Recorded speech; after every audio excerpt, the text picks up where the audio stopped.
Hey, Marco, you ready for the totally awesome, coolest show ever? I was going to give this great speech on how like the best thing ever in wrestling is when two overrated wrestlers, aka Bret the Dickman Hart and Rick Woo Flair, fight amongst each other, verbally bar. But then, yeah, I'm ready to go.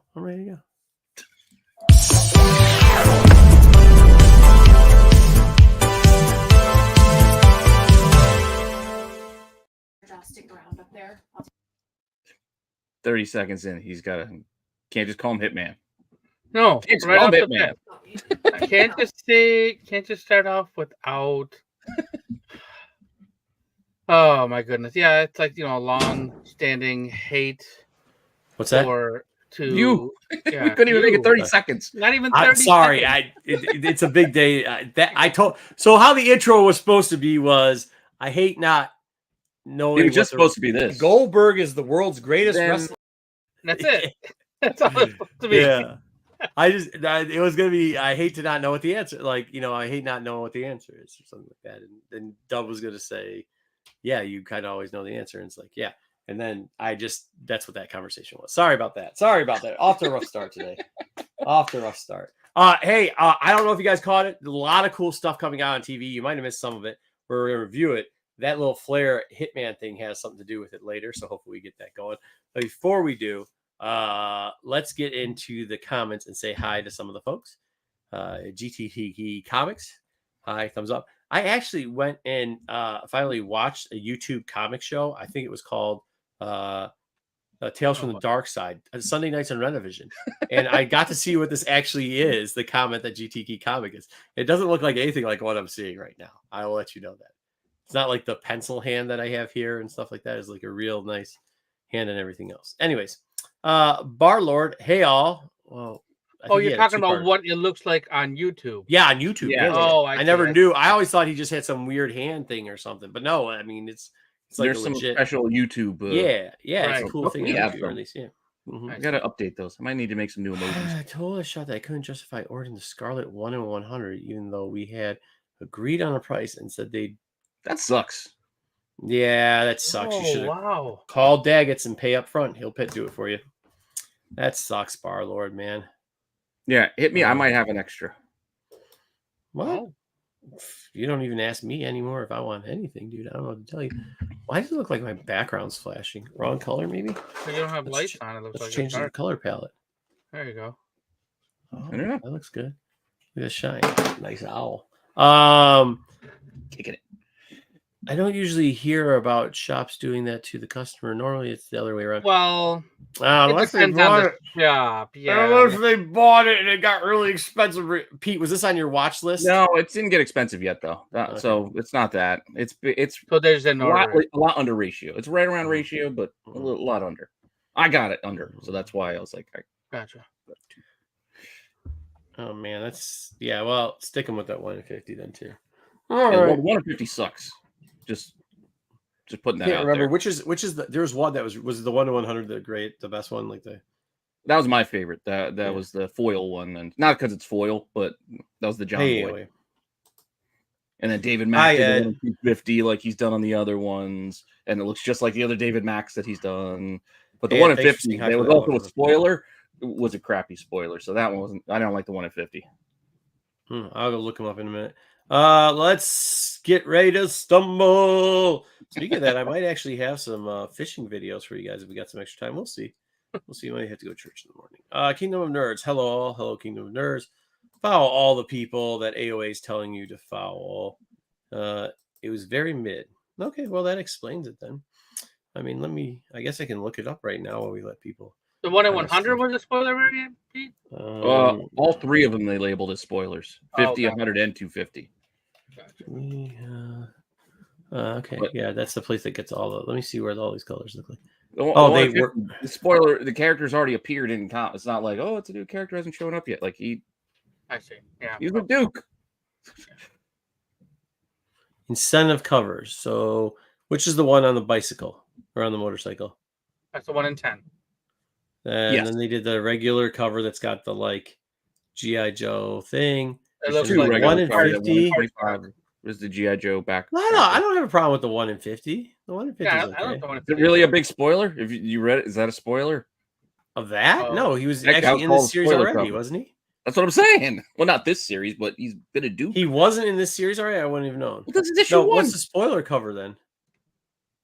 No, I saw the 1 in 50. There's a 1 in 100 is the John Boy. That's a spoiler I don't know cover. if we want to spoil it for people. And even though I did spoil it for a lot of people, I don't know if we want to The 1 in spoil it. 250. For Wait, everyone. is the character on the 1 in 250 and the 1 in 100? Yes. So how's that? That's not a spoiler cover? They're both spoiler covers. Man, Scarlet looks old as shit on that 1 in 250 though. David Mack. Mac She made looks her all look right. It's just, but I don't like the. She looks like somebody, dude. She looks like a famous actress. I can't put my finger on it, but she does. All right. Well, I mean, I didn't see the 1 in 100 because it still said spoiler on it for some reason. Right. Yep. I see the same thing. People gotta get off. I have it. I can show it to you, but I don't know if we want to show it to everybody. I mean, I don't have it in hand yet. I'm saying I have. Hey, can somebody please go out and call BK's mom and tell her, just be careful because crack kills. And this guy's got to be on crack. All right, AOA. Member for 16th month. Knowing is half the battle. Oh, G.I. Joe. Thank you, AOA. That's it, 16 months? Kind of soft, bro. What's up, Ryan? I don't know if we've had it for much longer than that. Where is it? Vanessa, hey, AOA, you can't do that. You know I'm not good at that. I don't know who Vanessa, you gotta say where she was in. For the love of God. Vanessa. What's that? What is he called? Oh, Vanessa Redgrave. I said that the Scarlet on the 250 really looked like old.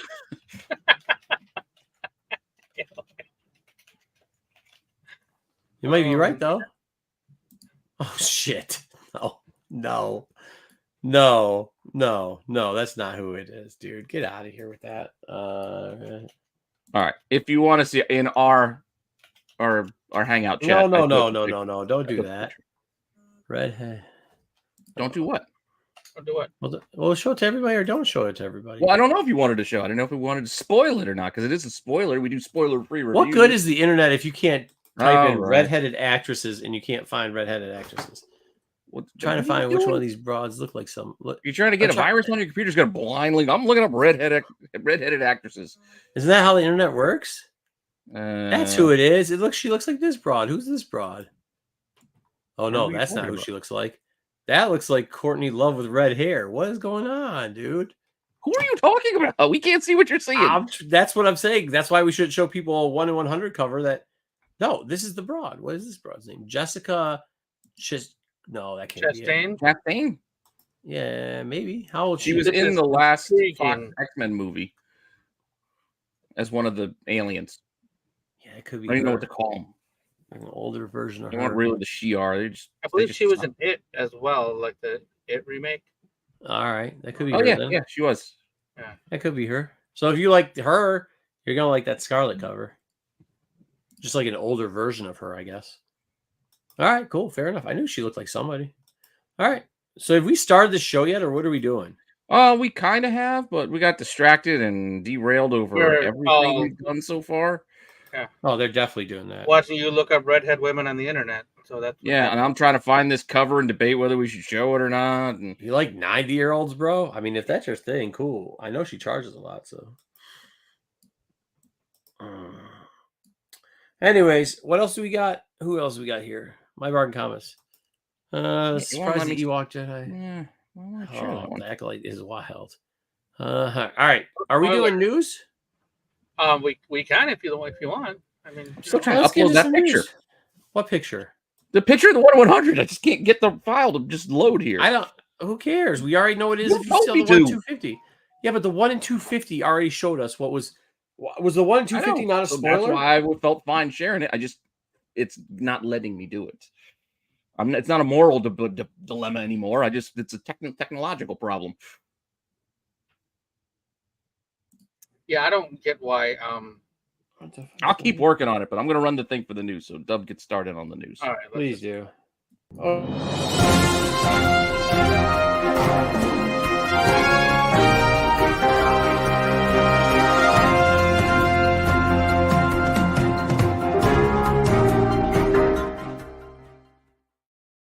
Oh, well, I think the 250 looks better than the 100. Really? Yeah, for sure. Nah, I disagree. Thank you, AOA. Who'd you gift it to? Hopefully it's not to a bum.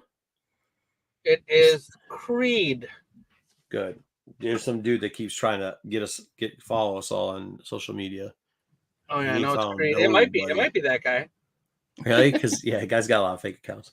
Creed is like the oldest guy on The Office, so nice. be that guy. Creed Bratton. Yeah. Thank you, Ryan. He grows them in his desk drawer. Yeah, all fair. Right, well, Lord, that's a fair comment, dude. That's fair. Yeah. It's all the white background with like the same color palette. Yeah. Well, I mean, it's all of the style of Mac. Yeah, like, it's the layout, everything. It's the same. I mean, like you could get. I mean, it's the same thing with Scotty Young. It's the same thing with Momoka. It's the same thing with your boy out there in Arizona. They got their style. All right, let's talk about some news. Top of the news here. We had a very big something huge happened this past the past few days. What is it? Spit it out. Here it comes. Bob Iger was presented with an honorary knighthood. Oh, I missed this. That's right. That's right. Bob Iger is now Sir Bob Iger. Not over here, he ain't. Prince William presented Iger with the post-nominal title of Knight Commander of the Most Excellent Order of the British Empire. Most excellent? What is this, Bill and Ted? This sounds like some Dungeons and Dragons bullshit. The title was conferred to him by Queen Elizabeth II before she passed. Did he kick him in the nuts? So he got it. And then also John Williams got this, but nobody really cared about John Williams getting it. And then Bob Iger kind of sent out a message, said, "Hey, yeah, nothing, Matthew, absolutely nothing." Yeah, I'm with him. So he's not an American. Bob Iger's not an American. Well, Americans can get this. No, you cannot, honor. Sir. You cannot, sir. No, sir. This is America. Not American, maybe. This is America. We don't do that over here. We fought a war. He didn't do it over here. They did it over there. We threw tea in the lake. So that they didn't do it, or the ocean, or whatever. We threw some tea somewhere, so we didn't have to do this. Are you talking about Joy Behar? Who? I don't know. In the chat. Oh, Kingdom Nerds is off his mind. What I'm saying is, if they tried to knight me, I'd kick him in the nuts. That's what I'd do. And then I'd throw some tea in the lake. Call it a day, just for good measure. Well, he got this little certificate with a pen on it. Boo this man! Boo him! Yeah, and this is also. It sounds like they're pulling his leg too. He's probably a red coat, and this is what they're doing. They're giving him this little printout thing. It looks terrible, and they're giving some Dungeons and Dragon title, Knight Commander of the Most Excellent Order of these nuts. Like, get out of here! This guy's a sucker. Boo him! Boo this man! Boo this man! I saw this and I was like, man, this guy. Yeah, he's something else. This guy. Somebody should just take that Knight Commander and just shove it right in that face of his with the stupid teeth he's got. What even is that? What else we got? Doesn't that look like some stuff that Hasbro would put out for like $59.99, and then it ends up at Ollie's for $10? It could be exactly that. That's exactly what that looks like. You got a vending machine like at the Comic-Con, like. Those guys with a whole bunch of vending machines, and you put it in. Sell that right next to they sell the swords. Yeah. All right, let's talk about the box office. Any ideas with the box office here? I don't know. I'm so upset with that last little. Yeah, Benedict Bob. Meatwad. What? You got it right. So mad at Benedict Bob. Did anything new come out? I don't think it did, or did I don't know. So I still wanted to see Furiosa, but I didn't make it. Nothing new came out. Nothing new. So it was Garfield versus Furiosa again. Whoa. And this week, Garfield beat Furiosa. Wow. Yeah. That's it. Wow. $14 million for Garfield. $10.8 for Furiosa. Dude. And all those people that you saw in the background were in this movie. That was Samuel L. Jackson, Chris Pratt, and some other people. Last year, Across the Spider-Verse opened 120.5 million. So that's what we're comparing this to, and 14 million was the best we got. Remember, this is the garbage run of the writer's strike, so eventually we'll get past it. Exactly. So like a lot of, like you were saying, the writer's strike was going on, so we have to deal with some of this stuff. It's a carryover from that. There was a lot that's going to be gaps. Joe, I don't know if that's the case, because again, it's not like Furiosa's not getting review bomb that it's bad. People just aren't going to see it.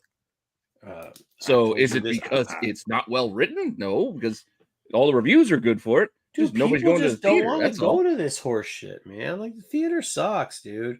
The theater experience. I've been telling you guys for years, and Margot's always talking about. Well, you can disagree all you want. The numbers Pete. The numbers tell you the story. So disagree all you want. The numbers are telling us the story this week, but they don't tell you the story when it's busy and it's booming and everybody went to go. When's it busy booming? When's it busy and booming? When's it busy and booming? The Bad Boys movie comes out this week. We'll see if that moves the needle at all. I mean, tickets are 40% more than they used to be. It should break a box office record. That's a summer blockbuster. That should be the top movie of all time, because tickets are freaking $15 for kids and probably $22 for adults. So, and it used to be $10 for a family of 4. So, and you also got to factor in they keep putting things to streaming like 30 days after they release. So there's no rush to go to the theater anymore. You used to have to wait almost a year before you could see a movie at home.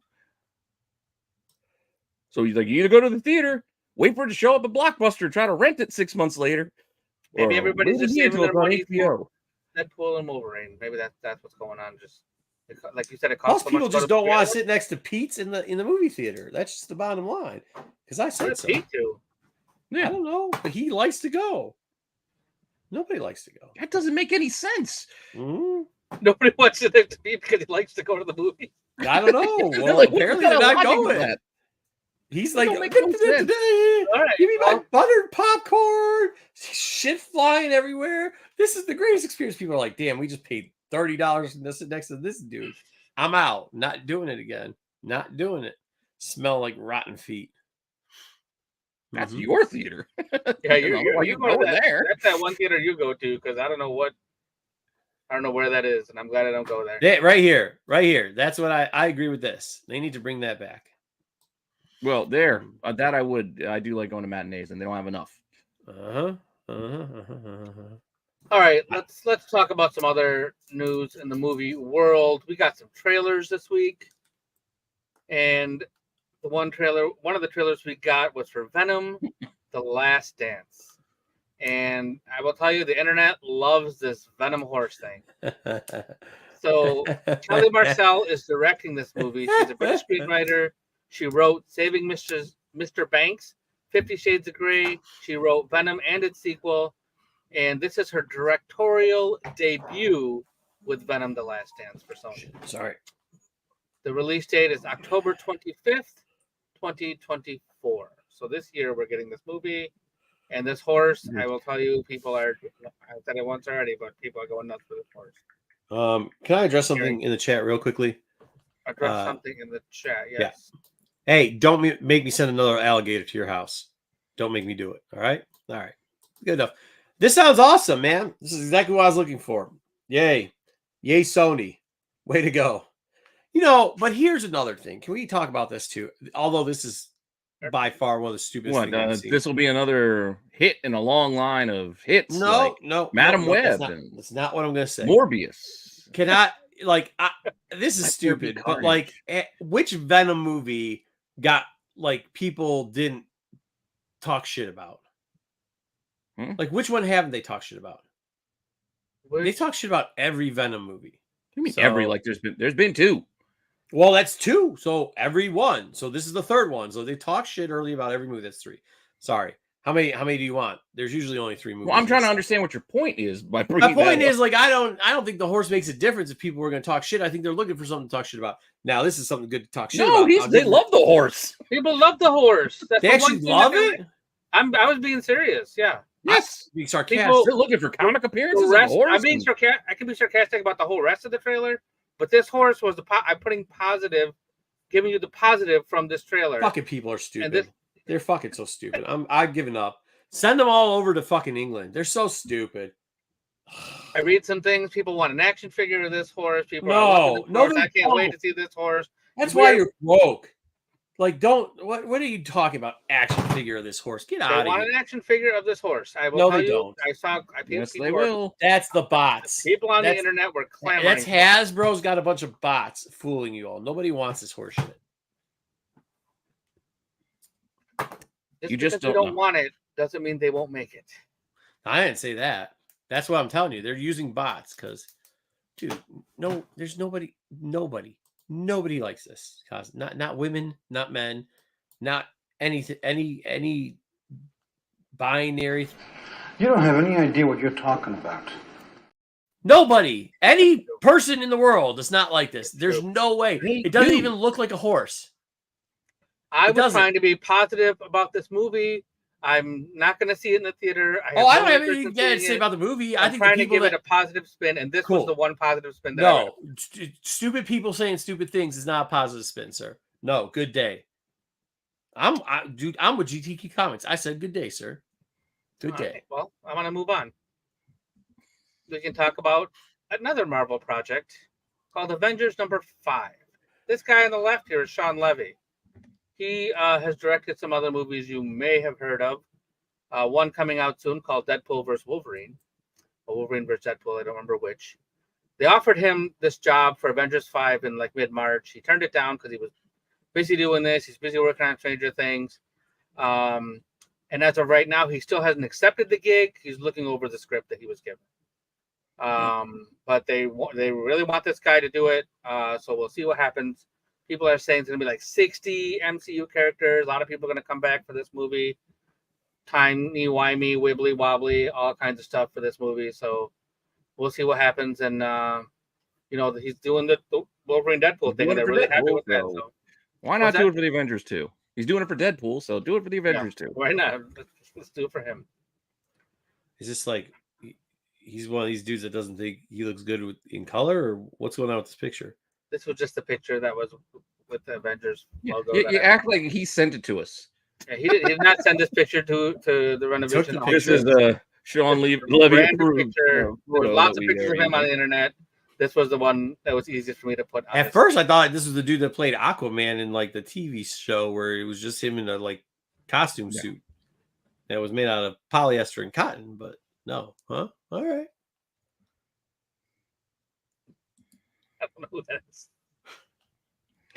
Okay, let's talk about another trailer. Alien Romulus gave us a trailer this week, and they gave us a poster this week. That's an awesome poster, bro. The poster's great. This movie looked a lot like older Alien movies. Like there were scenes that I feel like they took right out of Aliens. A couple of little things here and there that were like, I don't know if you want to call them homages. I don't know what the right term for it is, but the trailer was good. Trailer was good. A lot of F-bombs. Very well done. I'm sorry? A lot of F-bombs. A lot of F-bombs in the trailer, yes. What the fuck was that? Something in the fucking water. A lot of hentai stuff going on here. A lot of I mean that's what that creature is. Not really hentai. I don't know. It's a face hugger. Well, hentai is like the tentacles. No, but this is more of a spider than. I mean, I understand, but as you look at how that thing's working there, it looks like they might be, Oh, I mean, it's shoving something down its throat that's going to impregnate it. So it just looks like it's shoving its tentacle thing someplace else. All right. Anyways, so yeah, good. Anyways, good. This movie takes place in between the first Alien and Aliens, so it's like right in the middle. So it's like Alien 1.5, if you want to call it that, but that's where it takes place in the timeline. So if you've seen both those movies, this will give you some gaps that will be filled in or not.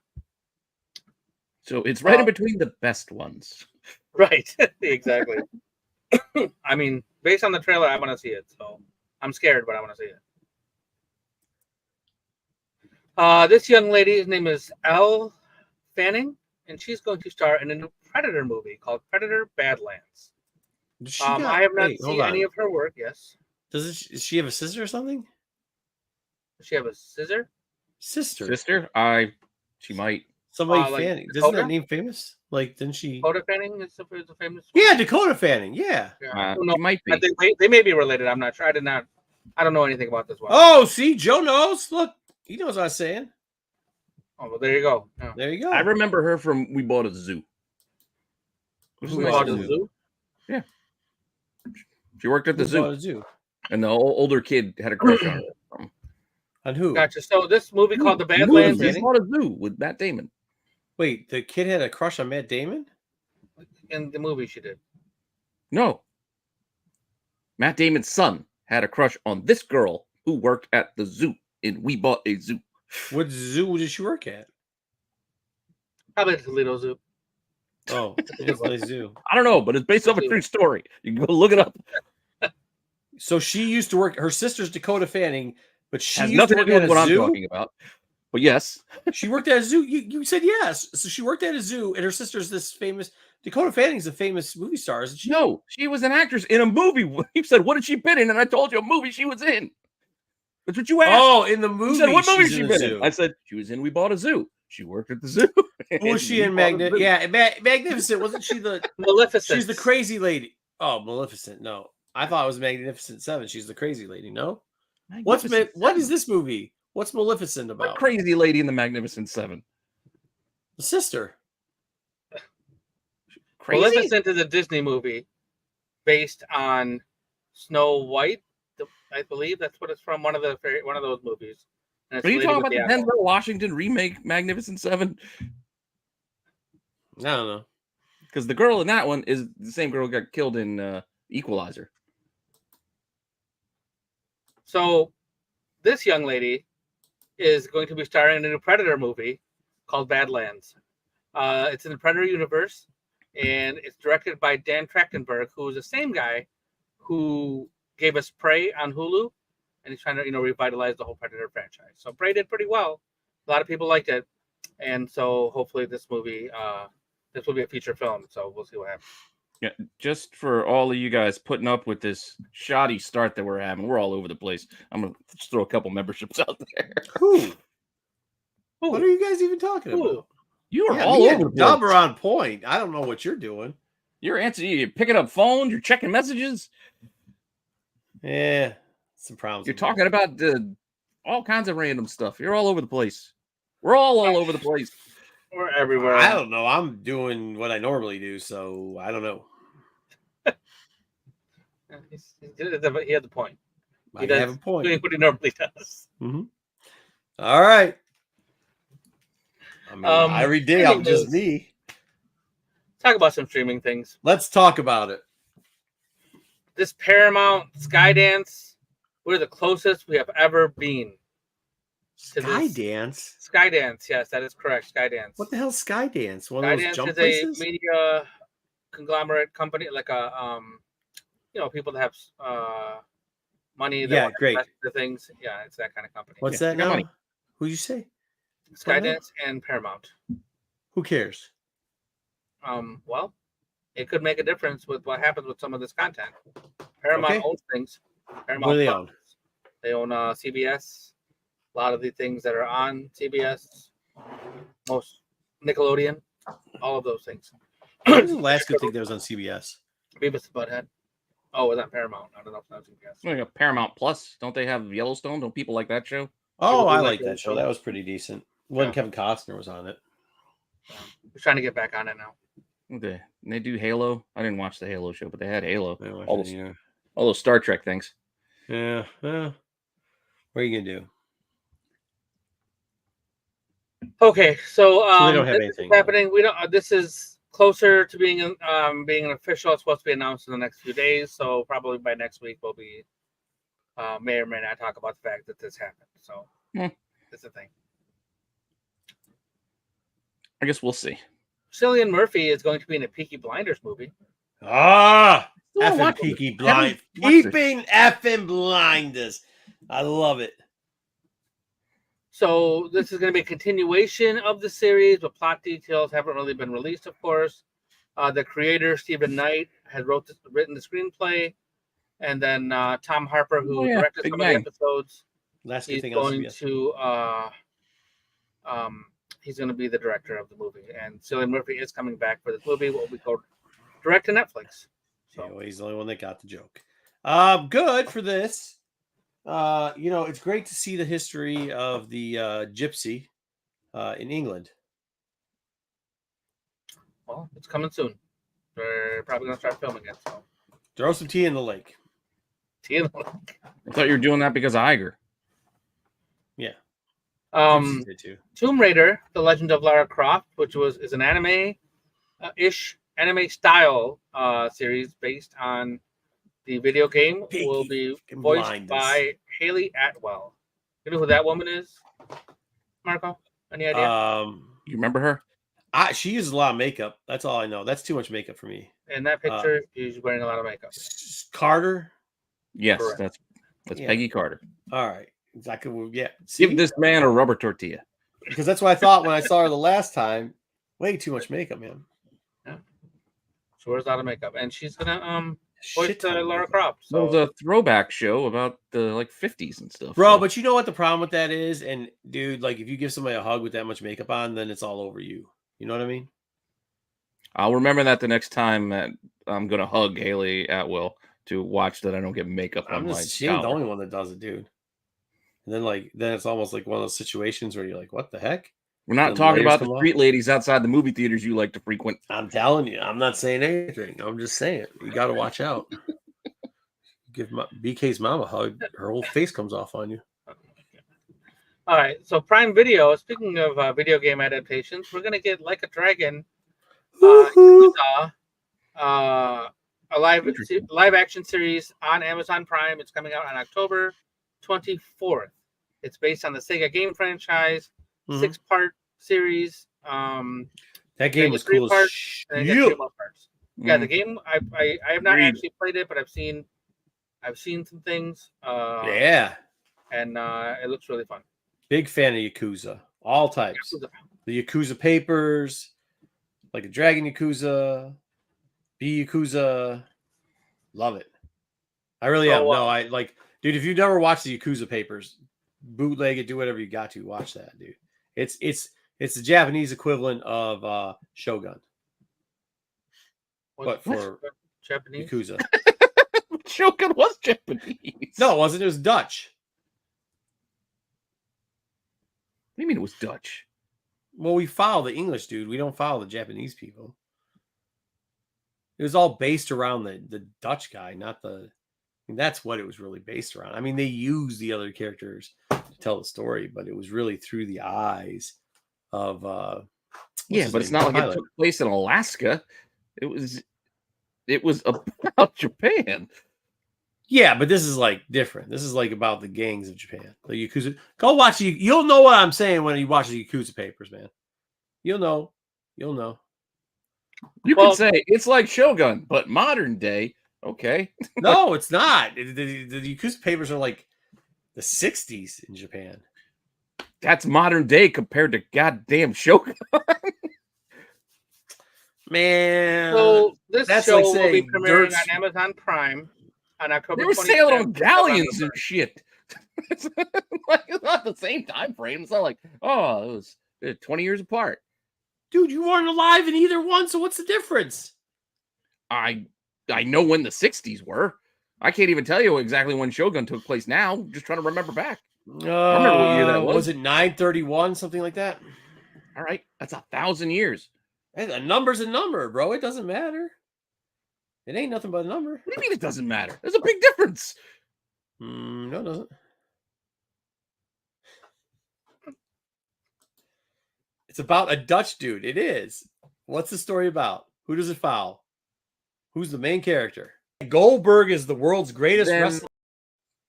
Who's the main You don't have any idea what you're talking about. Who's the main character of Shogun? Who does it follow? Where is it? I'm not asking where it takes place. That's what I'm asking. I'm asking who does it follow? Who's the main character?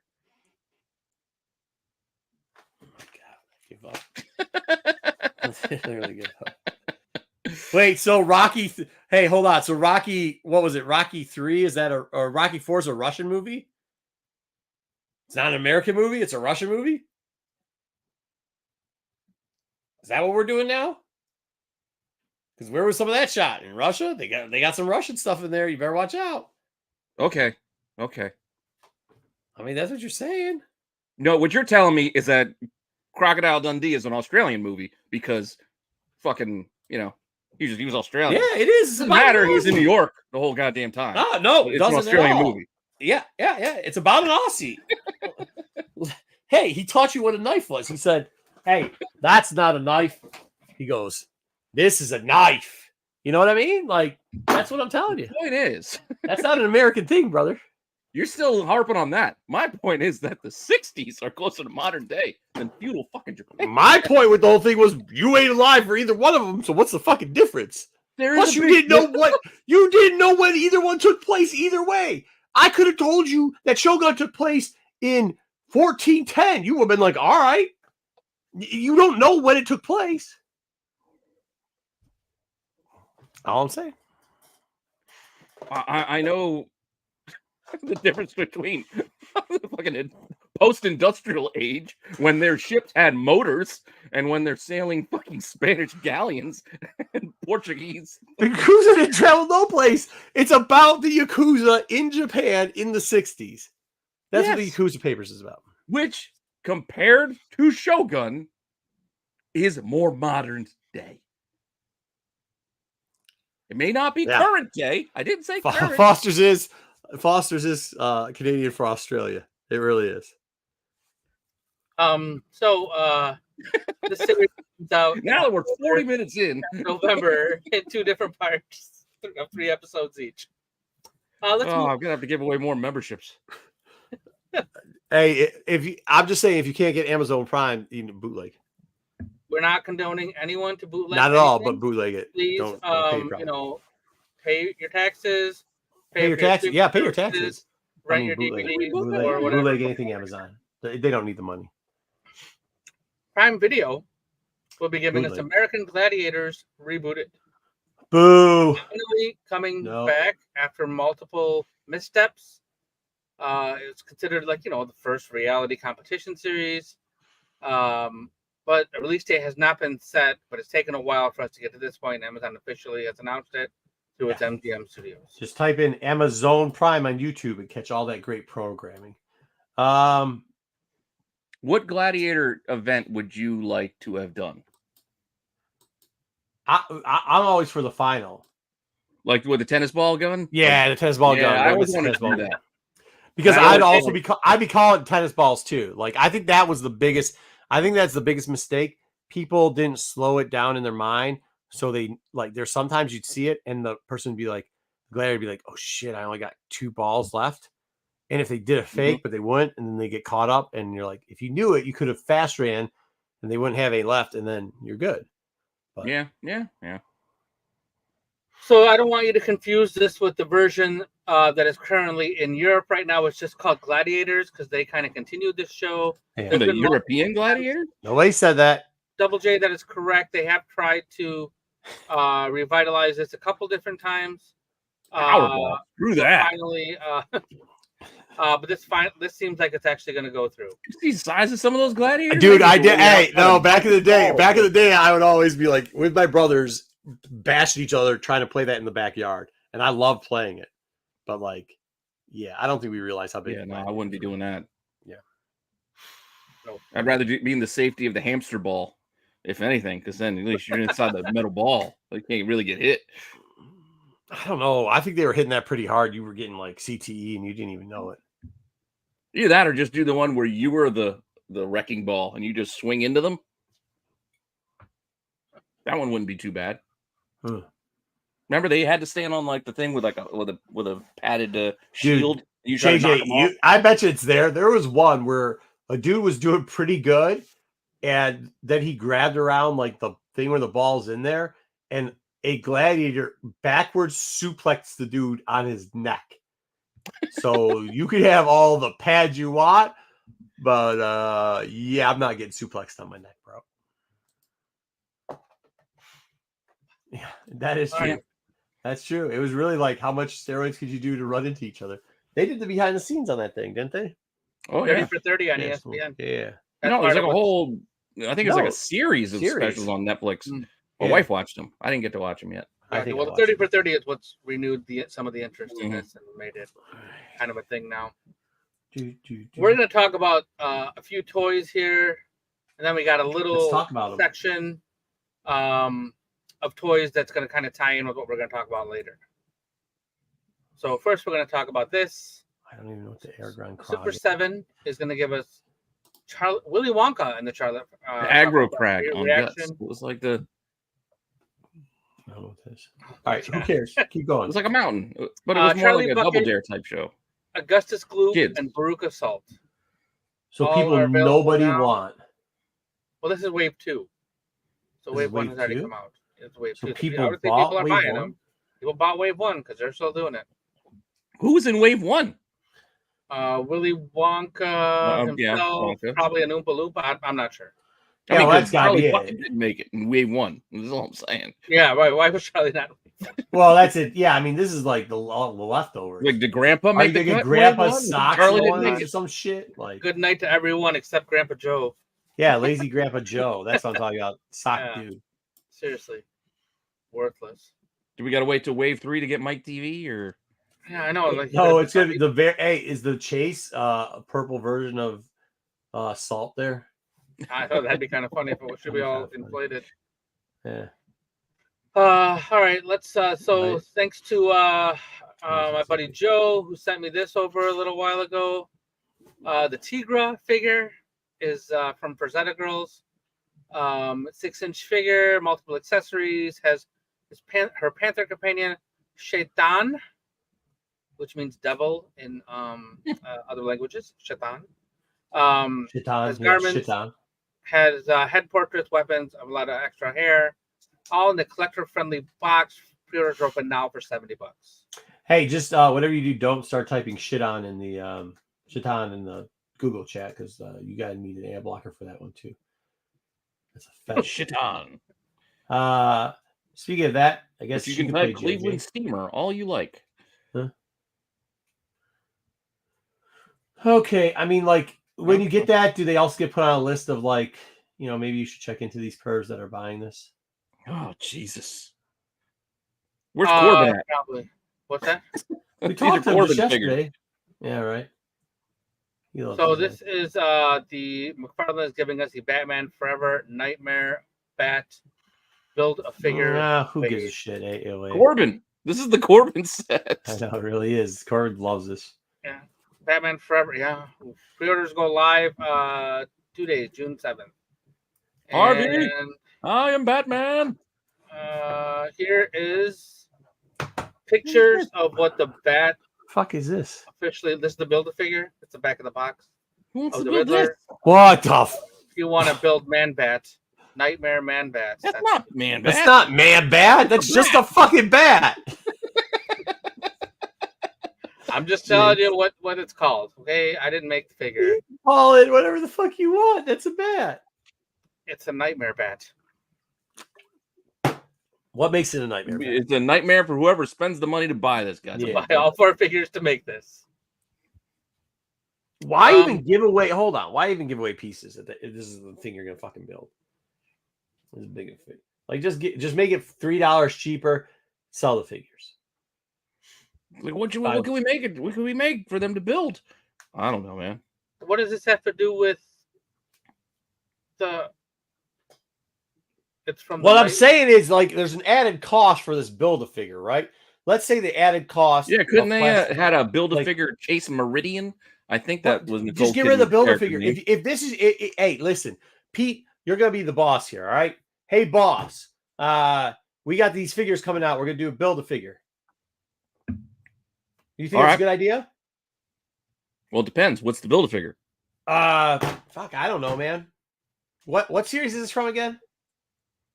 Well, we're doing Batman Forever, so you want to pick. We'll do a bat. Why don't we do a bat? Batman. No. You want to pick the character that everybody wants, so they have to buy all of them to get that character. Well, yeah, but we could charge $5.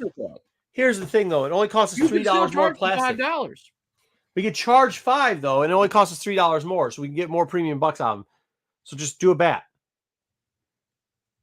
I mean, how does that conversation go? One of the things you have to buy to get the figure people actually want. Pete, what your word should be is you're fired. That's it. Like, that's it. There shouldn't be any more back and forth. That's where you just look and you go, wait, did you say you're just going to put a fucking bat on there? Okay, you're fired. You're fired. You're done. What's going on, Black Spider? It could be man bat. Oh, my God. Wow. Yeah. All right. So this next part of what we're going to talk about kind of ties into what we're doing later. There was a Hasbro Pulse Stream announcement, a bunch of stuff they talked about. So we're going to talk about it. What do we get now this week? It's all about G.I. Joe Classified. G.I. Joe. Real American hero.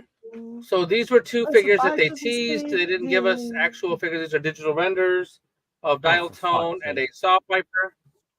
And then they also said that a HasLab will be announced at San Diego Comic-Con. I think they did a crap job on the Viper. But what's his name? Magnaphone or whatever. I like his backpack looks sweet. Dial Tone, that's right.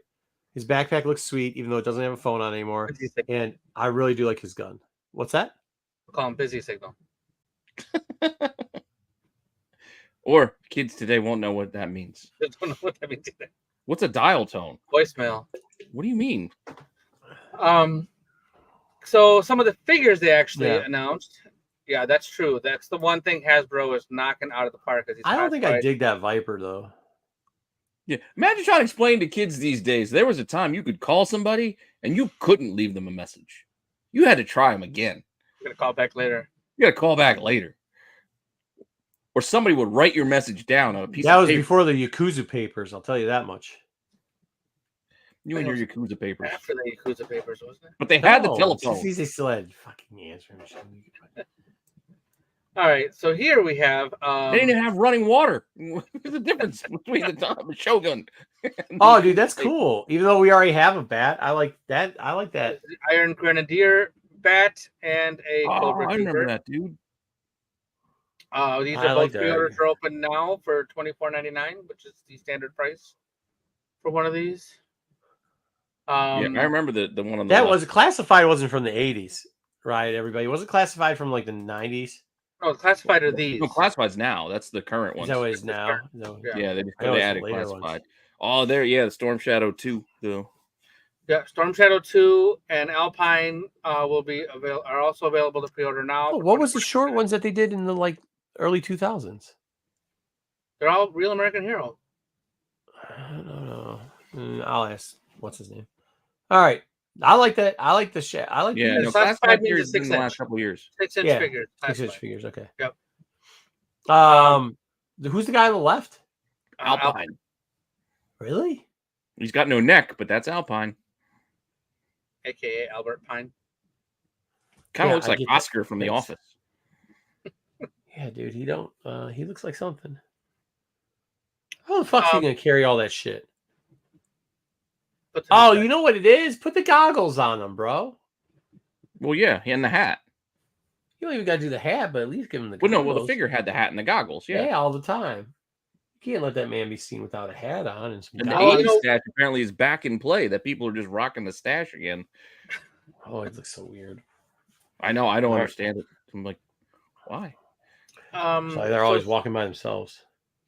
There's a lot of Major League Baseball pitchers that are deciding to do just the mustache these days. And it is an odd look. Yeah, well, there's a way to try everything out. Here we have, whoops, I didn't change the top part there, but it says it's a Retro Cobra Commander, Cobra Trooper, and Stalker. Nice. And pre-orders are opening 6/11, so next Cobra. And these are on the vintage-looking cards, but these are the 6-inch figures. So the Cobra Commander, it's a metallized. It's like a shiny metal. Yeah, I might get the Cobra Commander. Yeah, he looks cool. And then the standard Cobra Trooper is also cool. You can never have enough of those. Yeah. Yeah. Troop building. Never get enough of those. So I'm sure that'll be a. I always like Stalker too. Do you? Yeah. Stalker's I forget where he ranked on our list. He always had the motorcycle with the Gatling gun side thing when I played. Oh, I remember that he's not the dude who came with the motorcycle. Which version is this? The dude who was always riding. Mad Marauders. So this is Low Light and Spirit. It's a 2-pack. It's a Hasbro Pulse exclusive. And they are dressed up like Mad Marauders, so it's a night Rev a health play. thing. Dude, I mean, I still dig the Spirit. Still, I think it's cool as shit. And he's got what's the Hawk's name with him? Freedom, something like that. I think it's Freedom. Yeah. He looks cool. It looks like does the wings come out on Freedom? It looks like the wings come out. I don't know. I did not dig that far into it. These were the like screenshots from their little. Yeah. You can see from Pulse. Yeah, right, exactly. So yeah, my Spirit, the regular one is up. It's probably just a repainted of the other Spirit. And so these Mad Marauders actually have another guy that came with them, or that's going to come out. Oh, Jesus. Sarge. Yeah. Sergeant Slaughter will be an Amazon exclusive.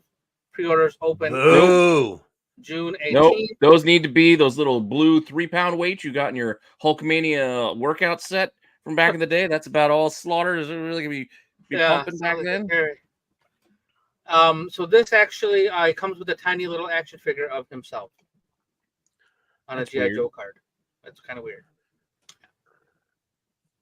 But did he even have a card? I thought you had to mail away for him. I think he came out later, so maybe that's why. Yeah, they probably put him later on a card, I guess. Yeah. But for some reason, I remember having to mail away for him. He was a mail away at first, for sure.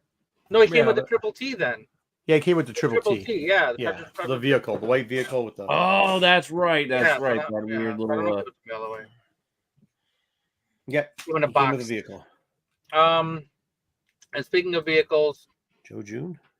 There is a Stinger, 4-wheel drive Stinger and driver. This will be on Pulse, Amazon, and probably other retailers as well.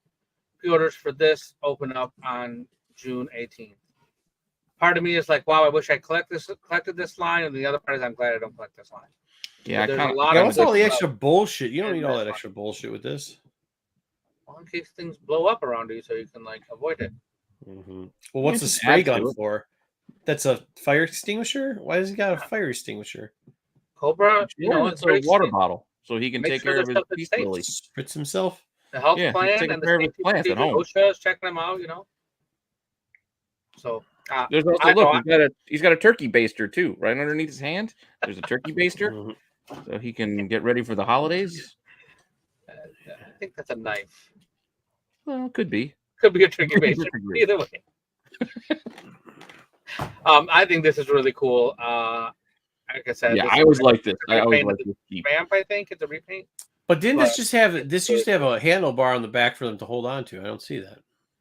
I think there's probably foot pegs on this. See the foot pegs, yeah, but they had foot pegs, but they also had a bar too on this. There might be something on the back of those rockets we just can't see.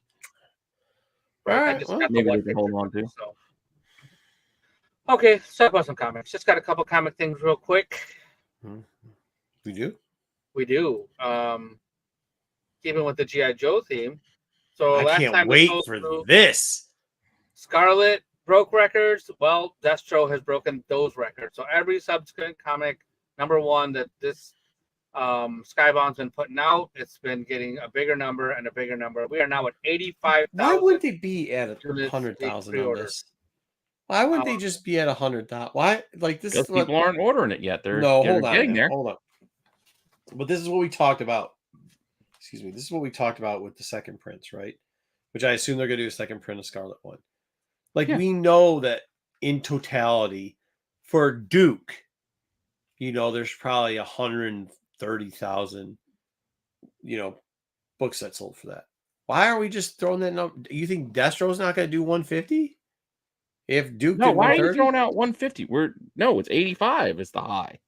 So Duke was less than this. I understand. Well, I understand that's the pre-order, but I'm talking about in totality, Duke. Because didn't Duke have a second print too?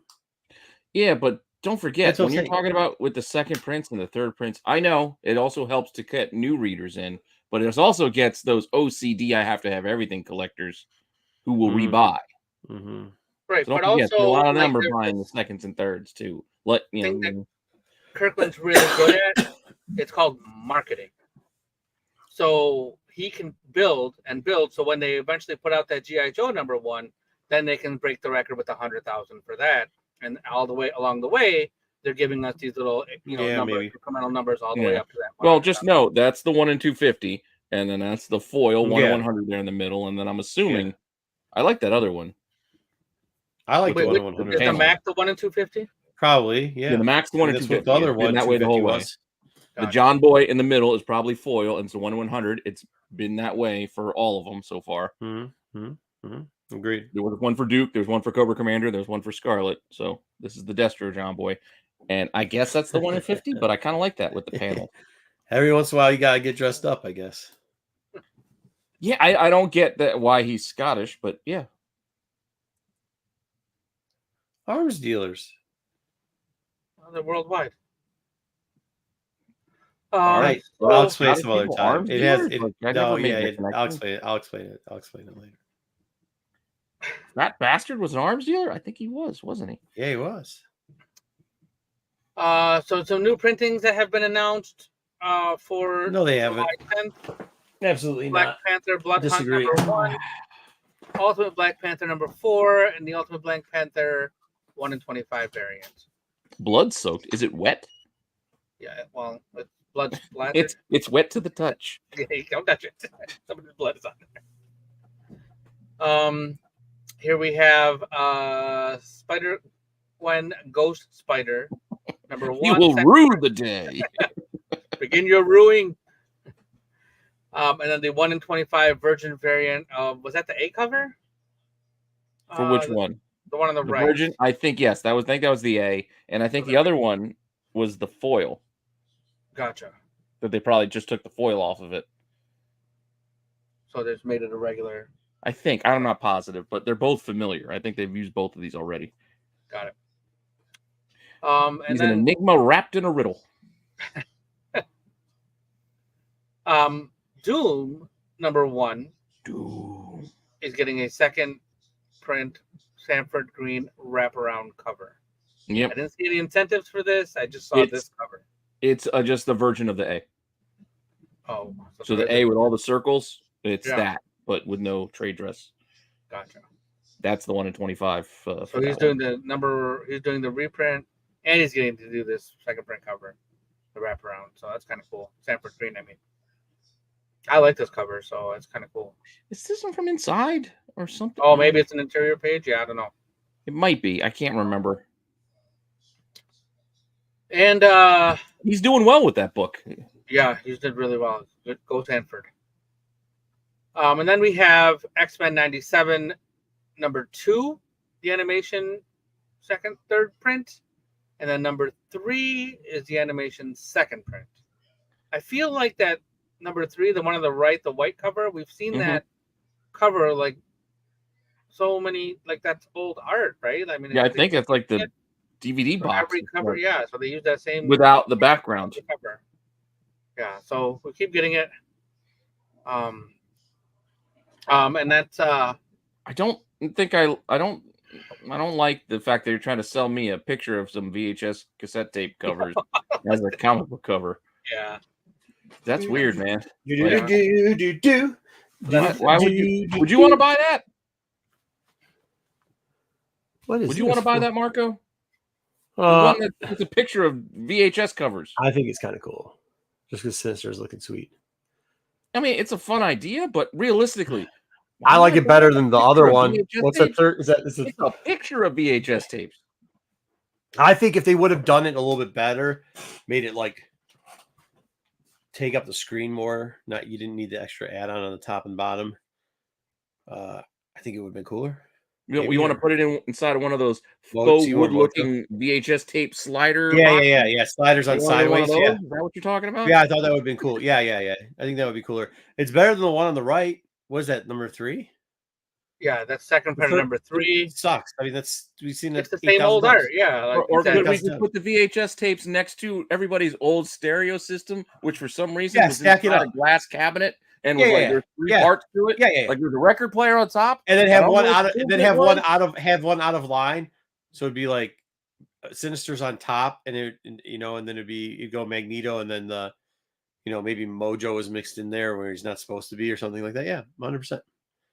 missing, and one of them missing a VHS. Why is there a Mojo tape? I don't know. There's a Juggling Art tape too. Yeah, like those are, and they don't have any part of the X-Men logo on it. So it's like, do they really count? Yeah, I don't know. Well, we would know if they did the drawer thing. They did the like Rolodex type drawer thing. And you know what's going to kill it? Look at what's at the bottom of that thing, right in the middle. Big ass barcode just sitting there. Why don't you put that to the back? I mean, that doesn't make any sense. Put on the side of one of the VHS tapes. I mean, once again, this is why this isn't. This is why this shit's not selling as well as the marketing genius. What's the guy's name? Because it's after the McFarlane Bat Build-A-Figure guy got fired, he came over and decided to do cover ideas for Marvel. Yeah, they just need to listen to Kirkman, right? Kirkman's the marketing guy. Hey, Boss Pete, what I'm going to do is you know what people like is nostalgia, right? Yes. Okay, absolutely. So this is what I'm going to do. What's more nostalgic than VHS tapes? 8 tracks. Well, I think most of the people that listen to 8 tracks are dead. So, but we're trying to. But get younger. We're trying to attract a younger audience. So let's just stick with VHS tapes, boss. All right, cool. So I'm going to make up a bunch of them and then add some. We get with VHS tapes. Hold on. And by the way, I'm going to have DVDs on top of them. I don't understand that. Why is there DVDs up there? Those are CDs. Oh, they are. I mean, they're wide enough to be CD. They might be. They might be like the. No, you know what they are? Those are the record. Those are the little 8mm record things that you put. Those have got staples in them. They're books. They're the record 7-inch. Huh? 7-inch record. That's what she said. 8mm. What the machine's going to come out next? I don't know. Machine. The machine. That's all what right, it is. With that, we wrap up our news. But why? Why are you playing Where's Fucking Waldo on that shit, dude? I don't know. Yeah, those are laser discs. Yeah. Wow. Man, I didn't even notice I had the box office thing. Yeah, we talking about any news. Any news today? We just got bullshit. Holy moly. I didn't realize it was supposed to be this the whole or most of it. I the box office. We didn't even do that seg, I don't think. All right. Next up, what's our next seg? Let's go. Well, we can do the reviews if you want to. We're already an hour in. Conversations with Boss Pete. That's my new favorite segment. Yeah. Boss Pete. Yeah, pitch me an idea. Pitch me. I want to hear it. All right, I guess we'll do it to take it or leave it. Yeah, let's go take it or leave it. Oh, I hit the background, not the Holy intro. Jesus, Pete. I get confused of where I am. I'm trying to run too many things and talk to you and listen to your stupid ass, your pitches to me, trying to sell me on VHS tapes. That's a good seg. That's how segs. That's how segs are, Peter. That is how segs are created, my friend. Let's capture the young audience by showing them VHS tapes. That was the bit. That's the bit. That's the funny part of the bit. You've turned into the audience at this point. I have.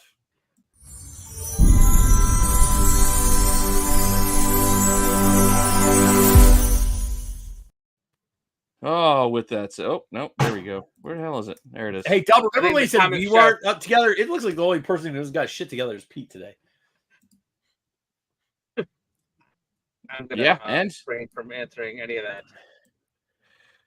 I don't feel like I have mine together, but what are you gonna do? Oh my God, you people in these books. I think Comic Chef has a great idea. Awesome. What's Chef's idea? He wants the TV on top as the next variant for X-Men 97. Yeah, I just would like it a better version of the VS. I like it too. As I said, I just like a better version of it. It's good. Why don't we make it where it's the TV was like the whole cabinet, like the TV was on the floor and the whole thing was built around. Why don't we just go with take it or leave it? All right, we could do that. All right, our first book. Voted by you viewers. You didn't want Shazam. You didn't want. What else do we have this week? There was a lot of crap. I don't know, dude. Batman. But this book they've been keeping voting it. I don't believe the argument that they want us to review shit to see if they should read it, because we have read 3 of these books already. This is being the 3rd one. The other 2 we've told you is complete dog shit. When did we read those? We read the one before this. Did we?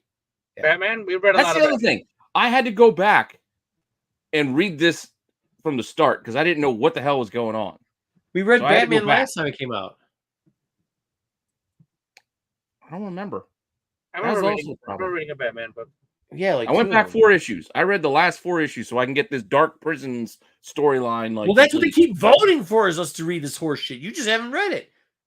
Yeah, you just probably passed. You just lucked out skipping. I mean, not that this was bad. I'm not saying this was bad. It just was. Well, now you just killed my bit. You just killed my bit because I was actually going to tell you, pick this one up. This one was actually good. The rest of them was fucking dog shit.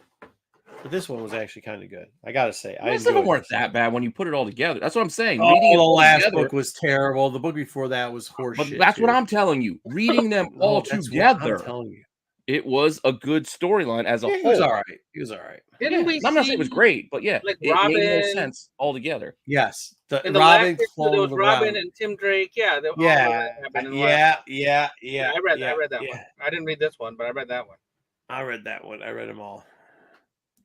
Yeah, Robin versus Robin. But yeah, we had Zur and R taking fail safe, but yeah. Like I said, all in all, decent. Yeah, decent enough. Yeah, good enough. For all right, guys. So take it. So the Batman. Get your Batman. Number 1. Zdarsky's doing an okay job on our Batman right now. 148, probably leading up to a really big deal. And that's what I'm wondering what they're doing for 150, because this ended. So now what? Like, you got 2 issues to build to something. You have remnants to deal with. That's probably. Are they going to do like whatever happened to the Batman of tomorrow? I'll be honest. I actually really like the end of this book. Like, I was at the beginning of it, I was like, "Oh, this bullshit again," but the end, yeah, I liked it. Yeah, like I said, all in all, like I told you, I read the whole thing. It was a whole 4-part arc. It worked. It's true. It worked. He's got to have the red lights on for that.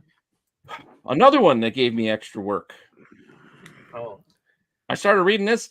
I couldn't remember what was going on. I was like, what? Ooh. But it's number 1. It is number 1, but it's not, because you kind of have to read. Is it the Ultimate Universe, the one shot? Yeah. You don't read that one shot. You don't know the setup of what's going on. This is a pass. I'm not even gonna try to tell you that this is a fucking any pass. Fuck reading stuff in the back. Fuck all that. Pass on this book. Not good. Even if you read the one shot, this is still, who cares? Now, with that being said, I don't like the Avengers in particular. I did like Doom, but this is puss-ass Doom, so I don't like this Doom. Well, it's not Doom. It's the girl Doom, right? No, it's Reed. It's Reed Richards Doom. Oh, is that why it looks like such a the maker Doom? It's a different. No, it's not the maker. It's like a different. I don't know what's going on with whatever it is. It's a feminine Doom. If it's Richards or Dick or whatever, it's a feminine dude. I don't like it. It's feminine. It's probably not Dick. No, I don't know about that. I will agree with you that this was not very good. I did not care for the whole the Hank Pym. He was just whiny. Like, he was just, I don't know. Care for any of it. I didn't want to tell you, honey, that we got this offer to be superhero. Like, this was a chore to read this book. Oh, it was not. It was not great. And also, I didn't know what was going on. I still felt kind of lost. Like, is this Tony? Is Iron Lad, or is this somebody else? The Tony Iron Lad thing. Yeah, it was just giving me a headache. Well, obviously, I thought it was a female that Doom, not even Richard Doom. Well, because he was asking if you should call him Reed or not. So I assumed it was a. I just thought that was a girl name. I thought your dad gave you a girl name there. Maybe. Oh, I don't know. All I know is this was not. Dude, my eyes were hurting reading this book so badly that it made my fucking balls feel like I just got kicked in it. So I wasn't paying that much. I just didn't care for this. That's all. Yeah. It just wasn't. It wasn't catching me. What's the opposite of this? Good. Anything that's written that's well. This is not it. No, this is not it. All right. And then, even though I'm probably one person, maybe 2 people in the entire voting pool wanted this, Marco wanted to read this. To be fair, I was going to read it anyway. I just didn't want to have to read this today because this was an oversized goddamn book. So I didn't want to have to review this one for tonight's show. I think too, like, this is kind of like the end of the Krakoa era, and we've been dog shitting that for a while. We still got part 6s, don't we, of the other books? Plus, well, this is the main line. Plus, it also helps me do my part with the under the radar. So you could do it without having it. There was 800 characters listed in this book, but I'll be honest with you. I thought this was going to be completely dog shit, but Apocalypse showed up. Some eyes got ripped out. There was testicle jokes in there. It was pretty good. I'll give it. Look, man, I'm not going to act like this is fucking the best. You going a full on?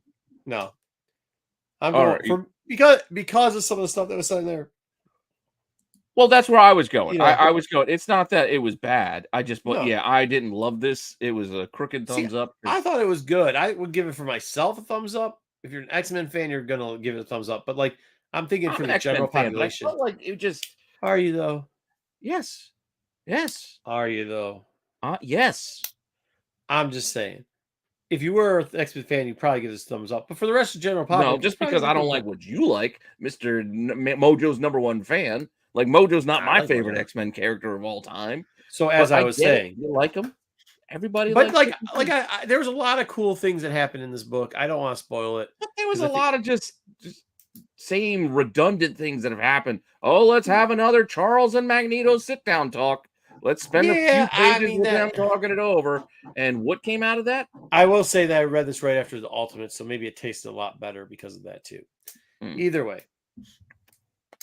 And then, like you said, Apocalypse showed up, but they weren't calling him Apocalypse. They were the thing, yeah. The letterer was just. It was like, but even he's now the symbol formerly. Okay, so they had to keep that storyline going, but they did at the end call him Apocalypse, and they might add the Nightcrawler Wolverine bit was good. They did lead into the air of Apocalypse. They started teasing that, which was kind of nice. It was very a lot of stuff was very good. Yeah.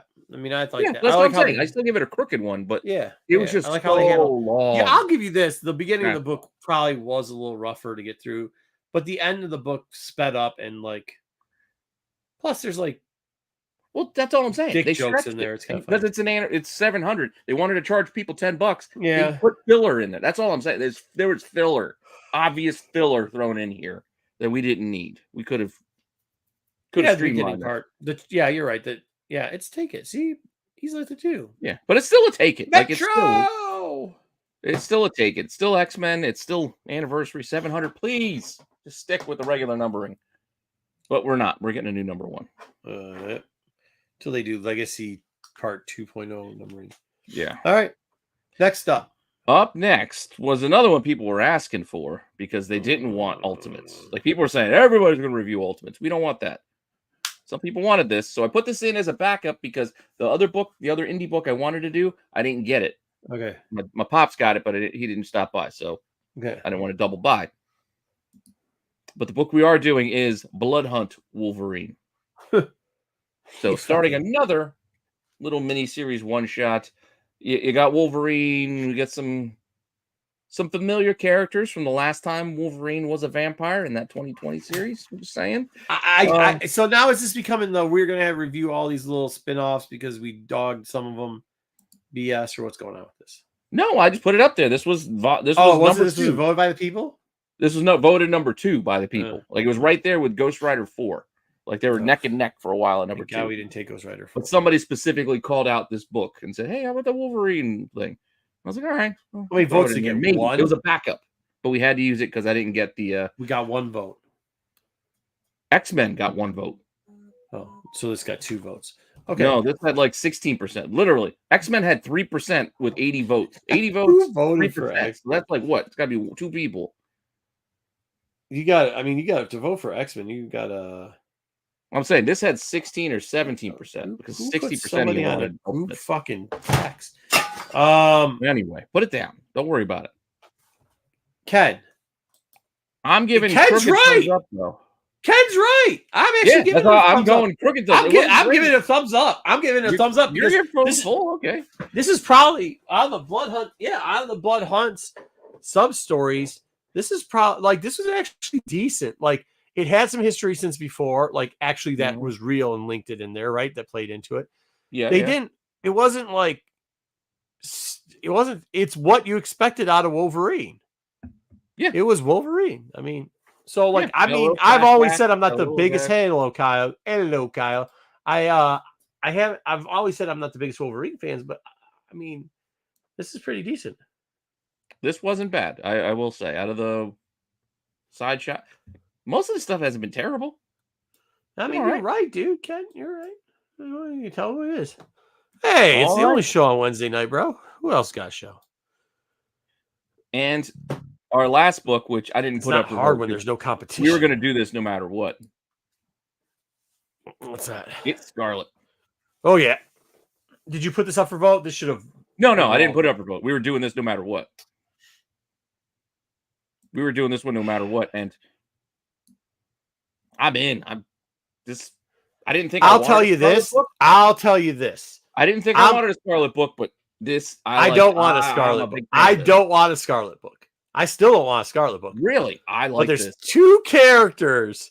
There's two characters that are in this book. I mean, you could use a spoiler color. They should have. The other spoiler cover should have had somebody else. Spoiler cover next. The next slide is the spoiler cover. They should have two spoiler covers, and they should be the two characters that this series is really about. And it ain't about some dude. Like it ain't about. Well, the one character I think you're referring to, is on the B cover. She is it she? Yes, she is on the regular B cover. Her and the dude. Yeah, so it's not a spoiler. Jinx is in the Jinx and the the other guys in the is the 250 a spoiler cover? Yes, it was. Oh, it was? It was. I don't give a shit. I think we're getting a little carried away with the spoiler cover thing because these are all characters that have been around since the 80s.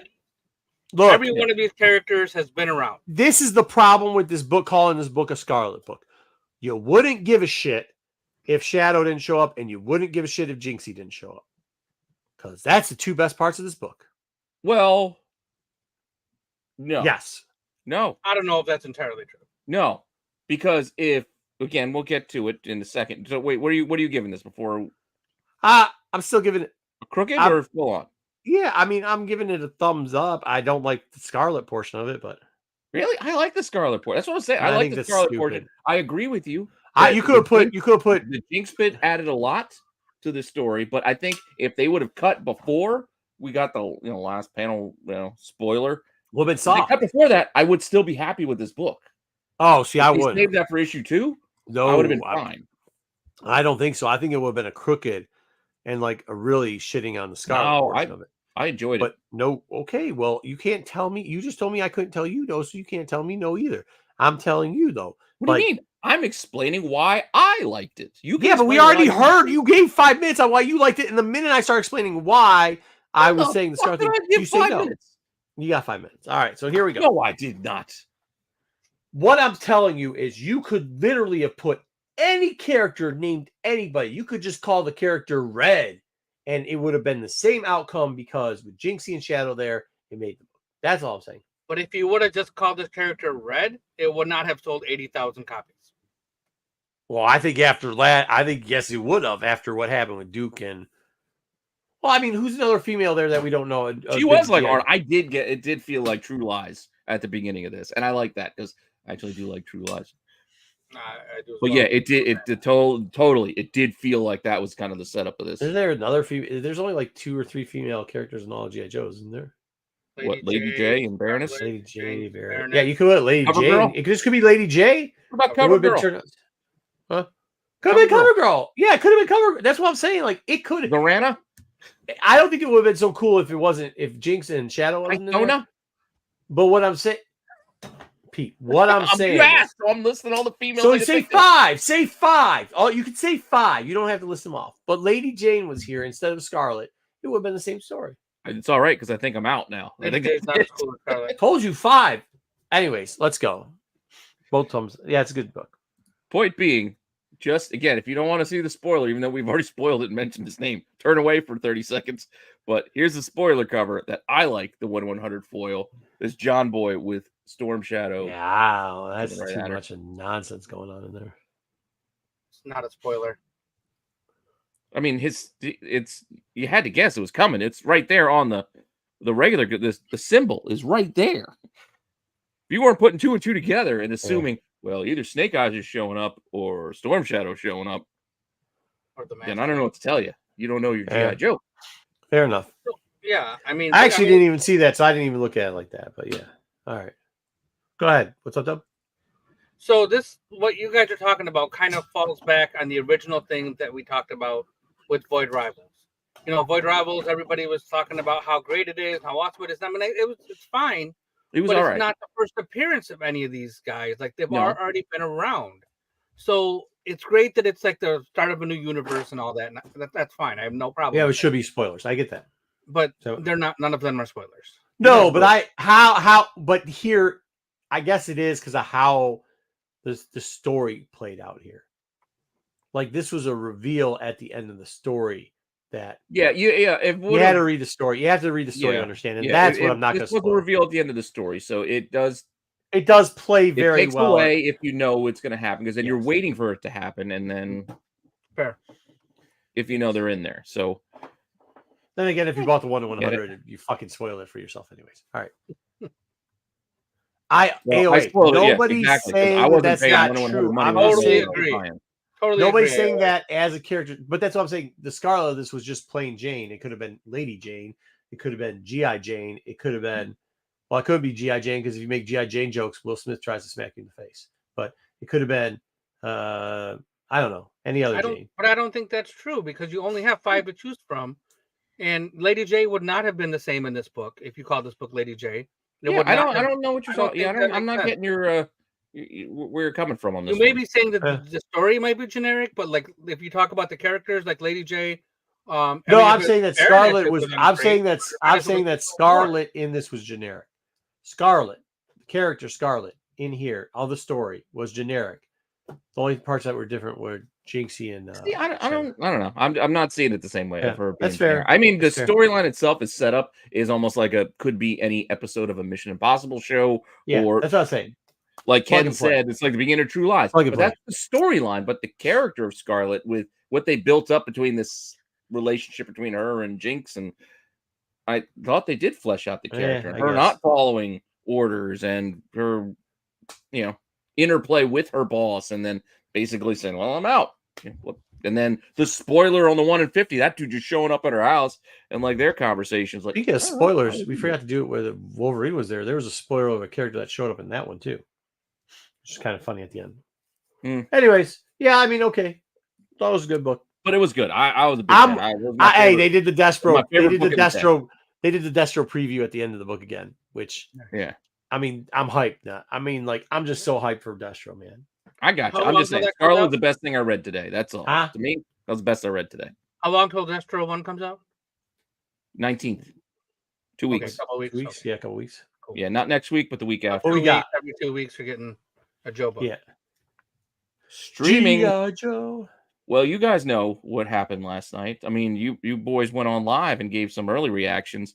Again, we're not spoiling anything. We'll save that for Sunday.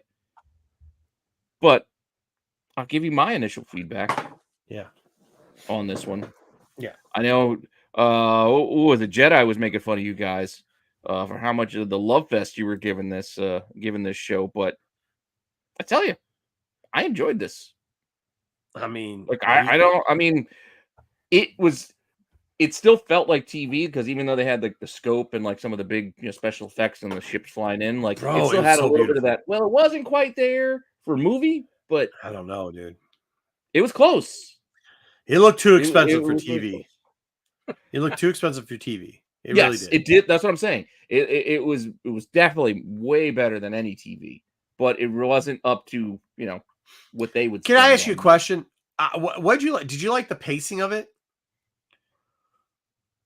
Yeah, I don't have a problem with the pacing of it. Actually, I thought it was good. I thought it was fast. Yeah. I thought it kicked through a lot of the trailer, and it made sense. And I know you were also a fan of it. I don't know, Dub, you got around to watching this or not? I did not. You should watch it. It's really good. You should watch it. I haven't had a chance to. You should watch it. I realized don't want to spoil anything, but yesterday. We're just supposed to on Sunday, but like it was. I didn't watch you guys talking about it though. What was Dom's take on this? The second, like I was a couple of minutes behind because something happened. Some young lady had gotten pulled over. She didn't have a driver's license, and then the cops were going to take the car, and we helped her out, so we kept the car. But then somebody came to pick her up. No big deal. You're getting involved in other people's lives.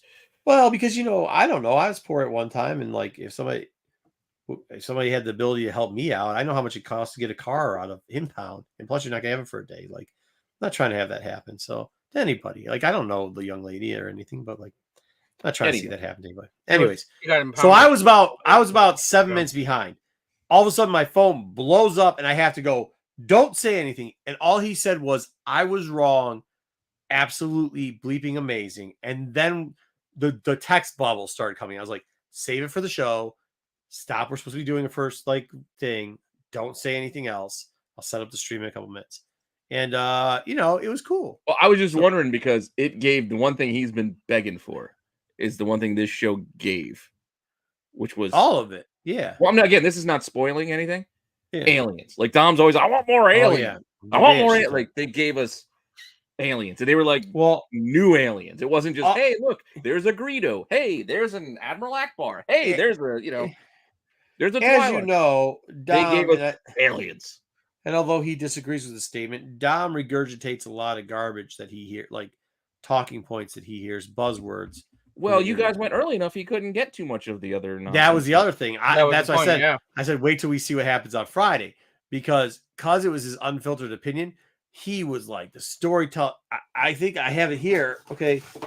We went through 5 segs. Go back and watch it if you want. Oh, yeah. Your hot takes. Your 5 hot takes. Star Wars feeling, aesthetics, pacing, characters. And characters were kind of just like what you thought of them.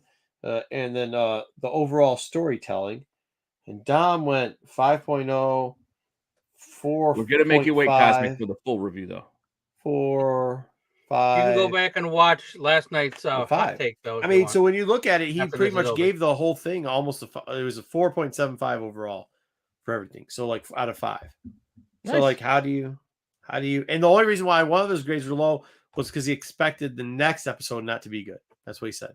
He took a point off because he expected the next episode not to be good. The third episode. So he wasn't even ranking these two. He's like, he's already booked. It would be a 5, but yeah, but next episode, I think. I think he thinks there's gonna be a lot of flashbacks. Interesting take. Yeah. Oh. Did JJ do that? Did JJ start? I heard you. I did turn it off for a little bit. I heard you yelling at JJ with the flashbacks, and JJ was, I don't hate all flashbacks. It's just yes, he does. Pointless flashbacks. And no, he hates all flashbacks. Yeah, and that's the same thing. That was so Dom heard that and then got on the whole. Well, because it reminded him of his beloved Boba Fett and how they killed that with Boba Fett. Stupid flashbacks. Boba Fett. Yeah. So I mean, like all in all, like even JJ came on as Darth, like just go wild. Just again for everyone out there, if you haven't seen this yet, just go give it a try. Go watch this. Yeah, go watch this, then go watch our little spoiler-free review. It was good. Went longer than we thought, but yeah, I mean, like I will tell you, 45 minutes. I was trying to find stuff to nitpick about it, and I couldn't find it. So. There's little things you can nitpick, obviously, but I don't want to get into that now. I don't think. I mean, like you got to be some type of way to. Yeah, it was just good. So it's like people trying to nitpick X-Men 97. So if you want to know more about this show, you can definitely check out Tales from the Dark Side on Sunday night or just after 9:00. You can catch Marco, Dom, Wayseeker, JJ, and maybe Kyle on that show too. Evil Kyle. Evo Kyle. All right. Well, cool. What do we got next? We do have one more thing that's for Marco because I haven't had a chance to check this out yet. And that is who killed WCW? Nice. Dude, this is great. This is double thumbs up, triple thumbs up. Well, you only get one.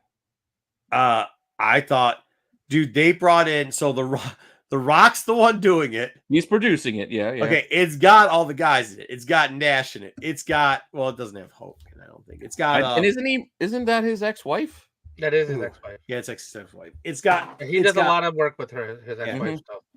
So it's got Nash in it. It's got Booker T in it. It's got what's that guy's name that ran the Legion of Doom? Not the Legion of Doom, but the Thing of Doom. We had way back in the day. Kevin Sullivan. Kevin Sullivan's in it. It's got executives from Dungeon. Yeah, thank you.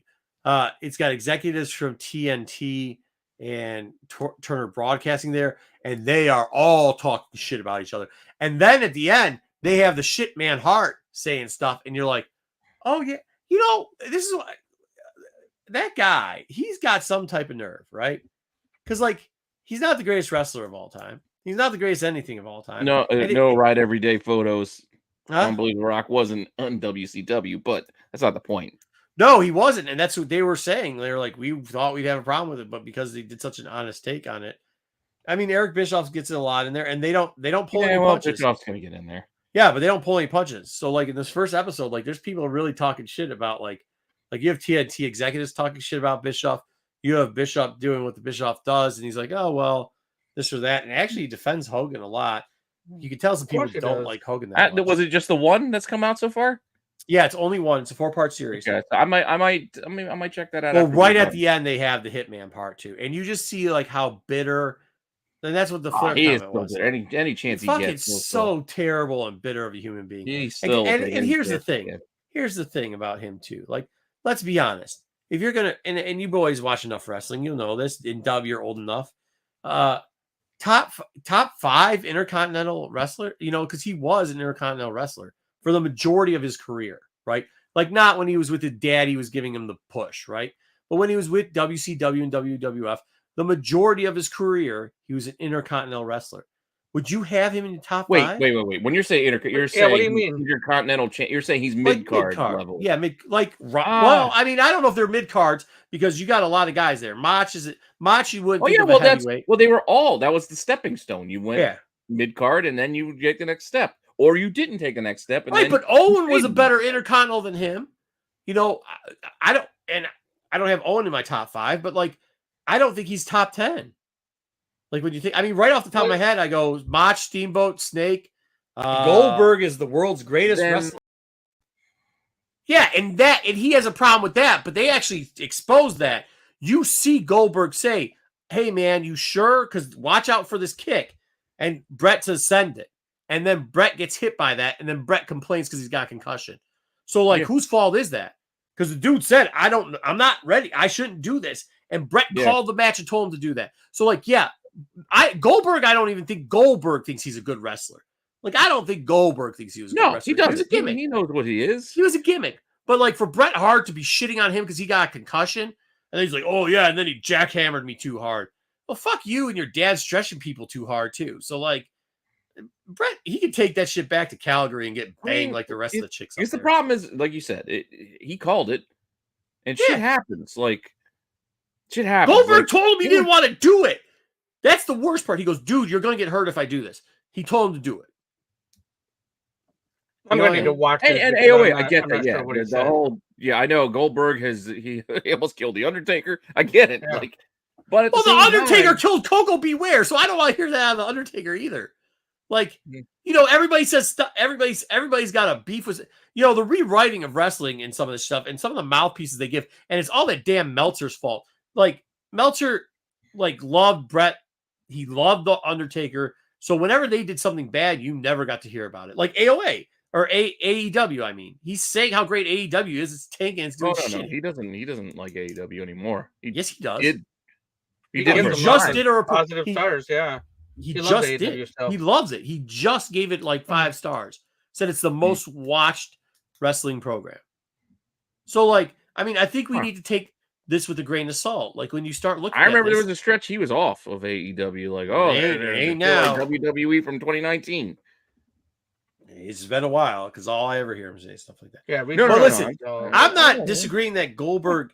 I'm not going to do this because you guys are going to take another cut out of this. So I'm not getting another. Goldberg I don't have time to be doing that. Okay. Dub might do it, but yeah, that's what Dub will do. But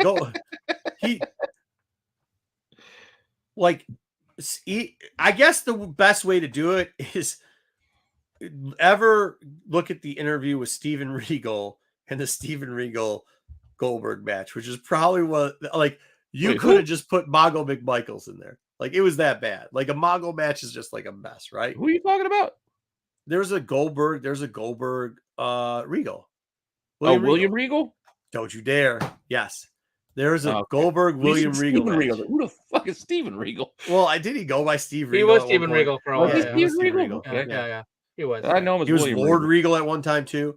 But Lord. So there was a match between the two, and it is it's worst shit you've ever seen. Like, it's as bad as like the worst McMichael's, Mongo's got a plan. Mongo just falling around. You just see stuff getting missed. You see, it was right after, now I'm going to call him William Steve, but not after Regal had gotten cleaned up, after Regal had got cleaned up. So he maybe was a little bit off too, but it was just it was a horrible match. And the whole time, the one thing you have to give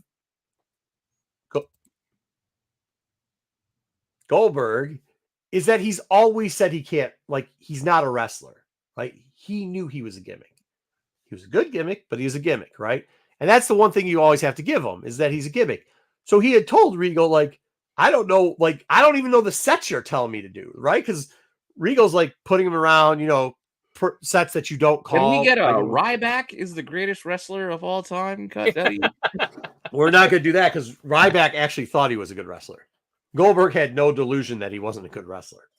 But he was good as a pro wrestler because he had a great gimmick. The spear and the jack. Gilbert. Yeah. No, but yeah, I mean, I think we don't want to get too off in the wrestling weeds in the middle of the show. Yeah, real quick though. This is this is it right here. Is the contracts and the creative control that they gave people is what, I think you're gonna be surprised. I don't think that's what it is. Well, they can go back and revise that's how they're rewriting history too. I think they're doing that. That was always the Meltzer excuse. In the Meltzer pages, it said the reason why WCW failed was because of the contracts and the control. But it starts to come out that certain things weren't. Like the Sting incident, they blame on Hogan, and then Eric Bischoff says, no, I talked to Hogan. Sting seemed just go watch it. It's interesting. What about guys who weren't there are telling the story? It hasn't gotten that far into it. They haven't said who killed it yet, but they're leaning towards something. And when you see the spoiler alert, when you see the executives from Turner talking right in the beginning of it, I think we know where this is going. And I don't think it Ted? Huh? They're blaming Ted? Not Ted.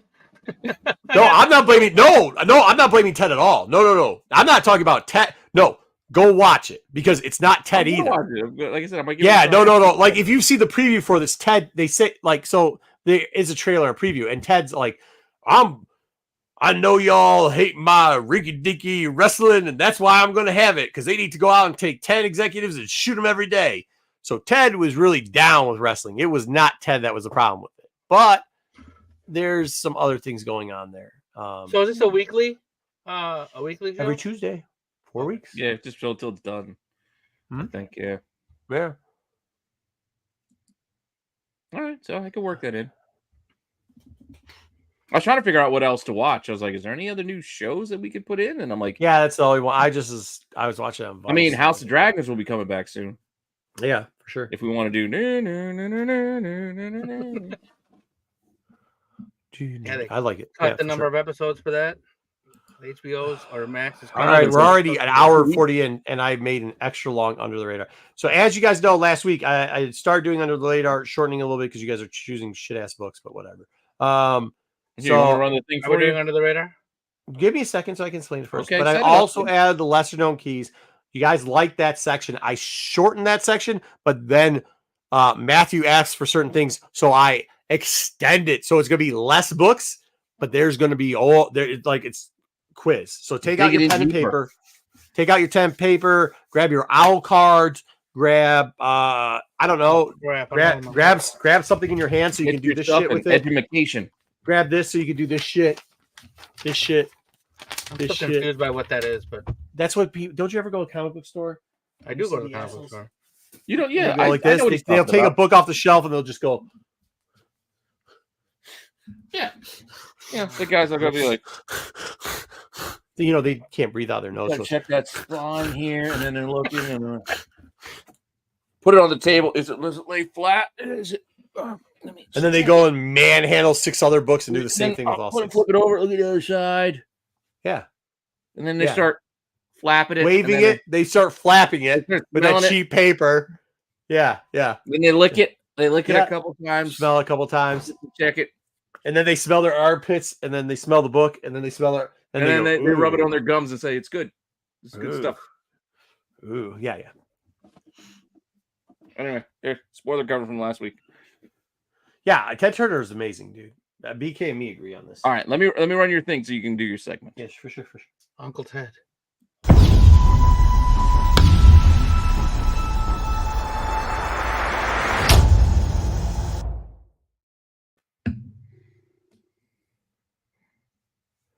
He's fake. He's got to look him up real quickly. Don't do that, because all he does is look him up on the internet and then blame the delay. Well,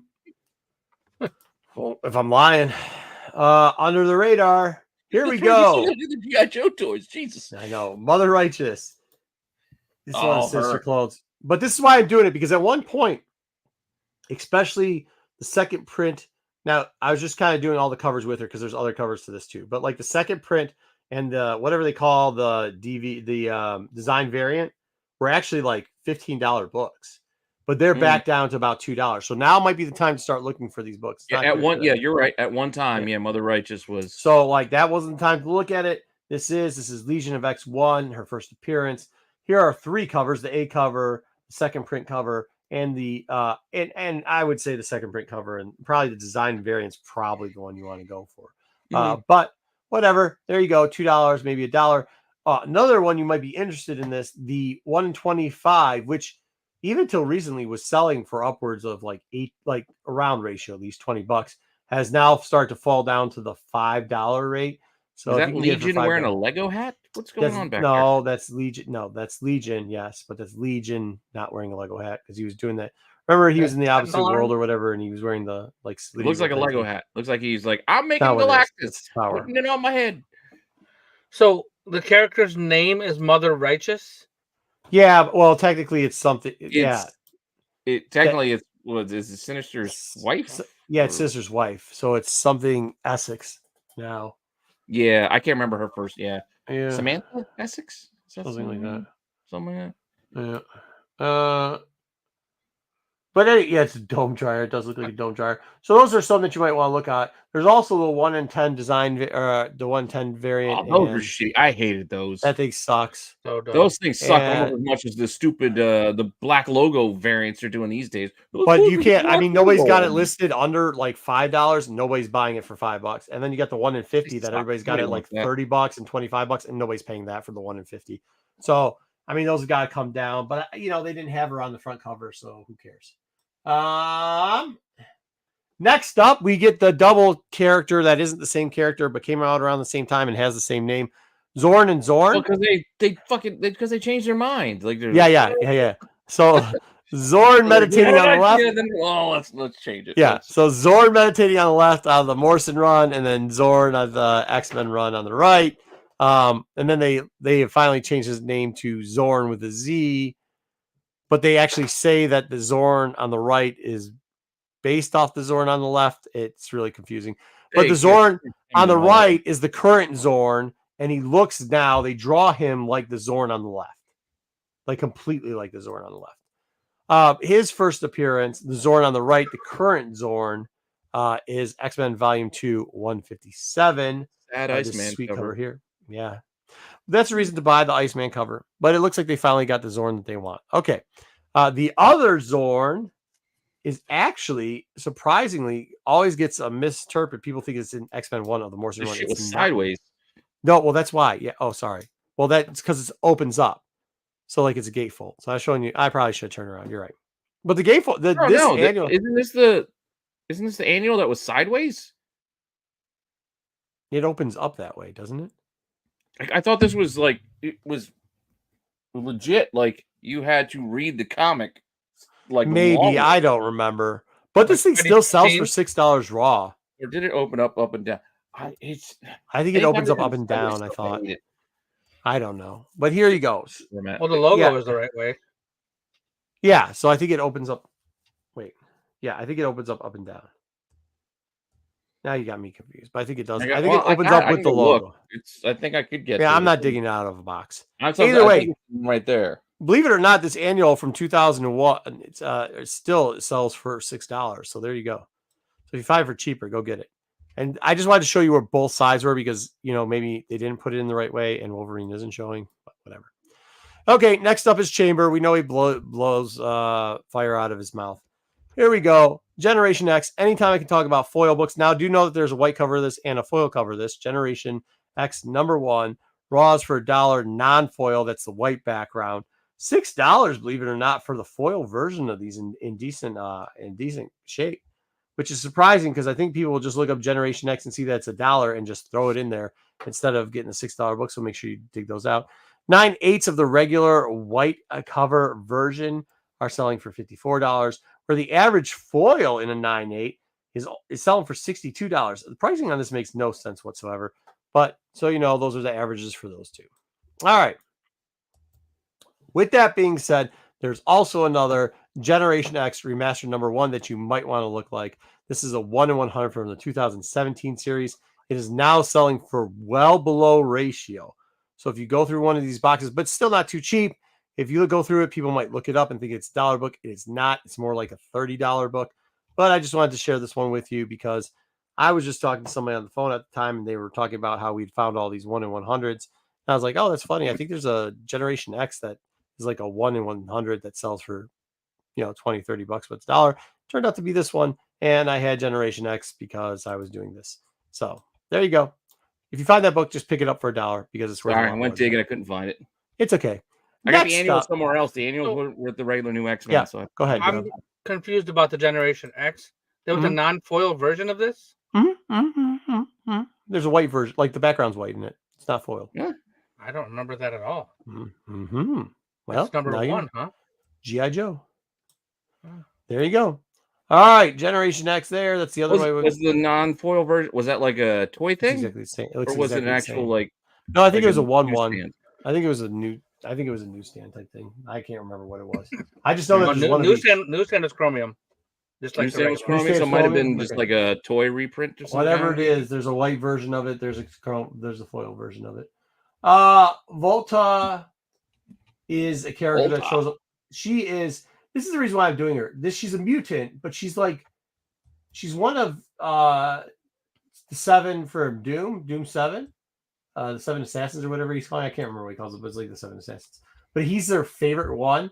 She does have something to do in the new X-Men book that looks like it's going to be going forward. It looks like she's going to be an important character. Plus, to help Pete out because he usually gets shit on, I decided to do X-Men 28, which is her first appearance. But instead of featuring the A cover, which you see, how do you do this? In the corner? Right there, in the corner.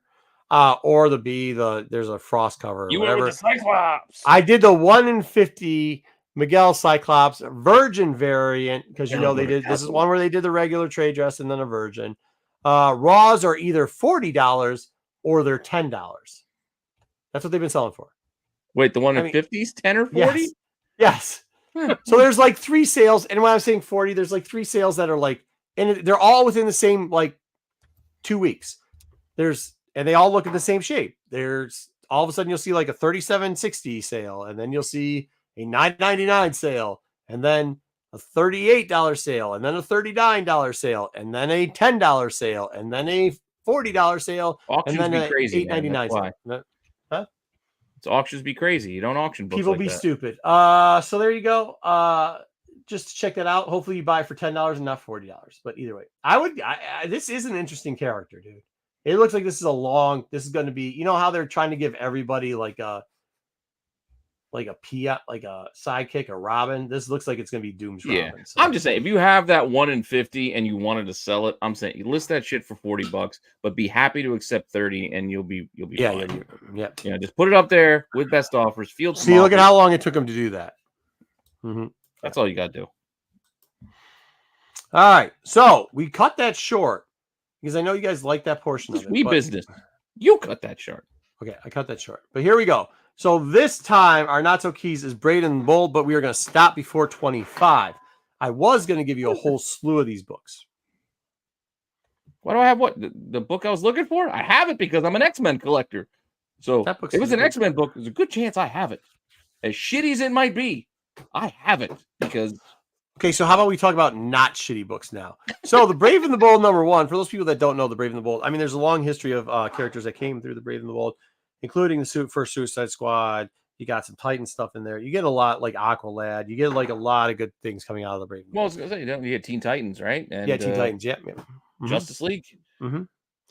But before all that, The Brave and the Bold had somebody called the Golden Gladiator, the Viking Prince, and the Silent Night? I can't see because it's there, but I think that's Silent but Deadly. Like the Silent Night.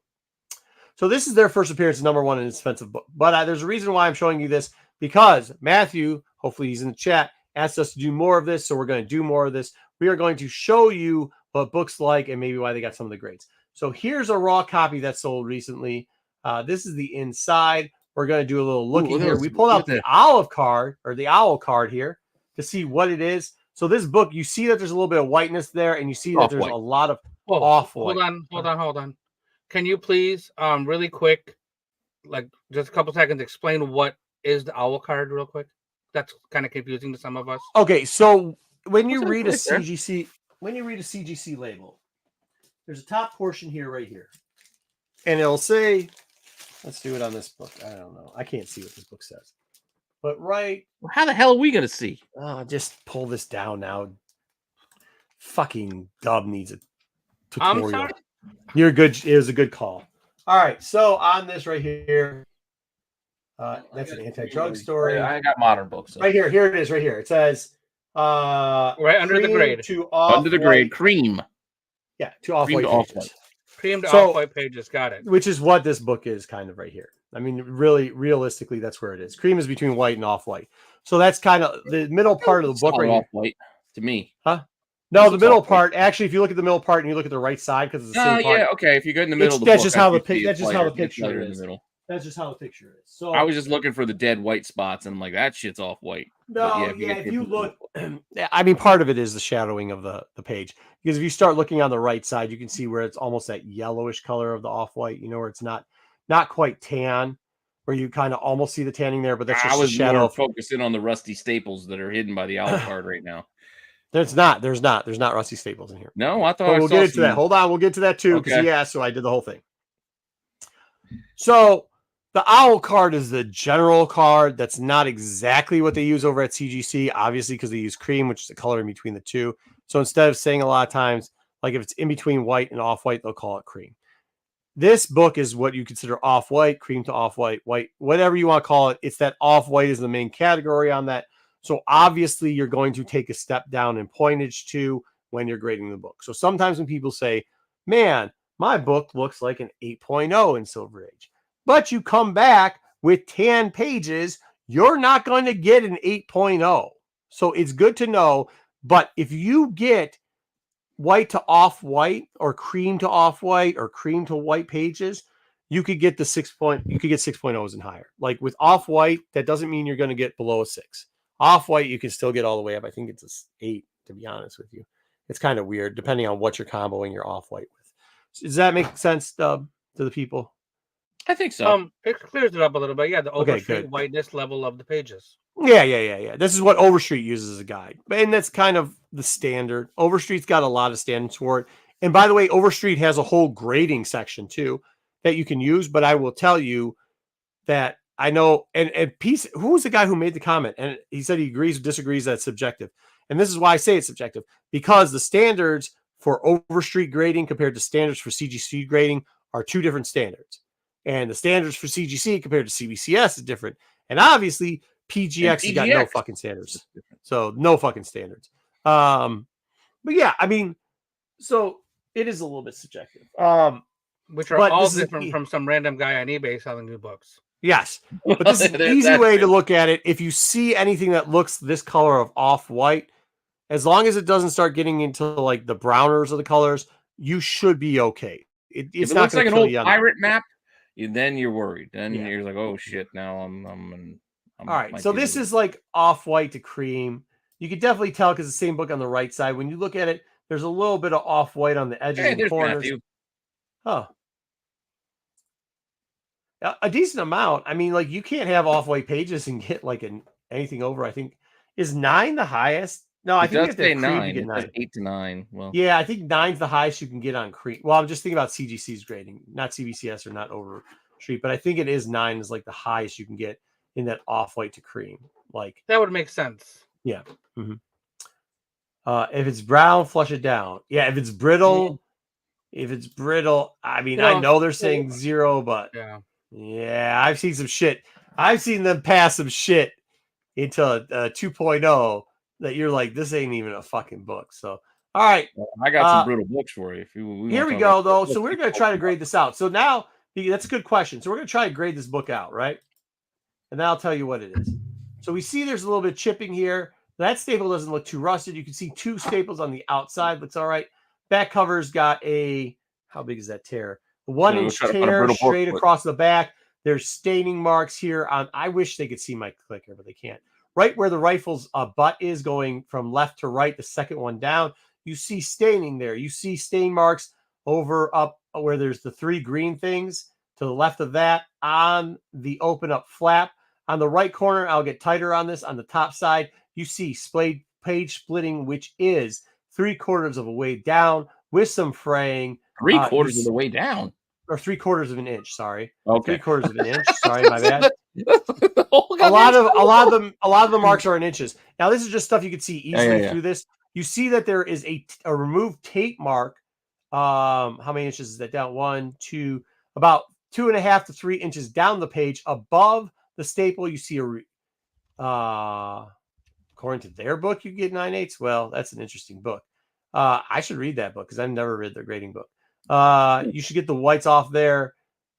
I think it just depends who you get to. I'll be honest with the graders. You can see the tape marked. It's there. Staples look attached and okay. Attached and okay. There's chipping halfway down the book in the middle. Stress. So that looks like sunburn. Bottom line, a little bit of tanning.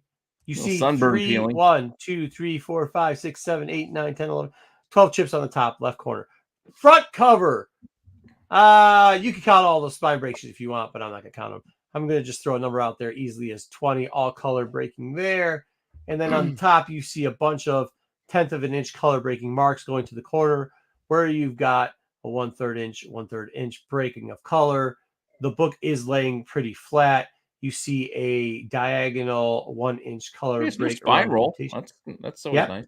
And then you see a little bit of the end, a little chipping, and a little bit of color break there. So not the greatest book, but this is also this book's color looks to be good, actually. All right. There it is a little bit closer up. You see this little that could have been tape, that could have been pressed. Now you see a little bit more of the tear apart. Okay, so this is going down. It looks like somebody pressed something into the book. Yeah, it does, doesn't it? It looks like they pressed a chiclet into it. And now, where this looked like this was just a little tear, that's square. Like, what the hell did they put down there? Perfectly square.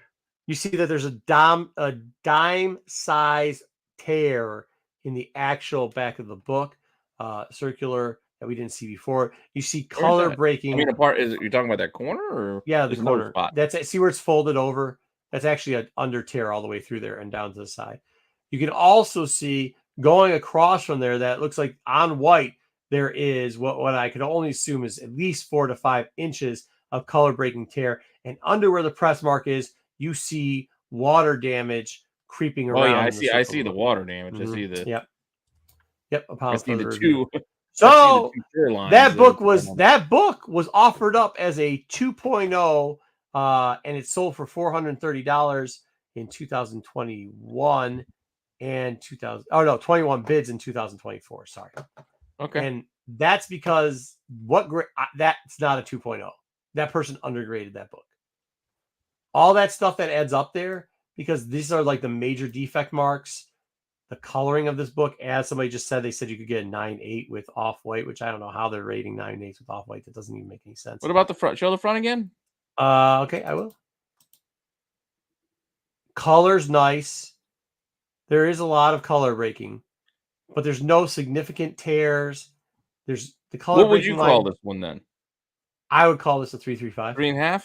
3.35. Yeah, 3.35. Yeah, okay, that's what I was. Yeah, 3.35. I'm just throwing a number out. And there, actually, I'll be honest with you. When you look at the price of it, you're probably looking at a 3.0 grading wise, because in 2023, a 3.0 sold for $512 and $685. So the raw price on that would transition probably to the $430 mark. Yeah, I mean, I'd want to have some sense of like the staples, like how solid are the staples? But no, the staples were good, man. If you looked at that book, and I'll show you why later. We'll show you why later, because I did that too. But yeah, I mean, like people who buy these type of books, I don't buy a ton of these books off of eBay. I usually buy them in person. But like for everything that I saw, for the pictures that I got and everything else in the coloring, that's kind of what it looked like without doing shadowing. So there's a 2.0 and a 3.0, and now we'll start looking at something here at the 3.0. And I can use it as an example because I couldn't find a 2.0 raw. But let me show you kind of what you asked about there, right? Now, first thing we notice in between these 3.0s and 2.0s is there's something that everybody can notice. Just one quick thing.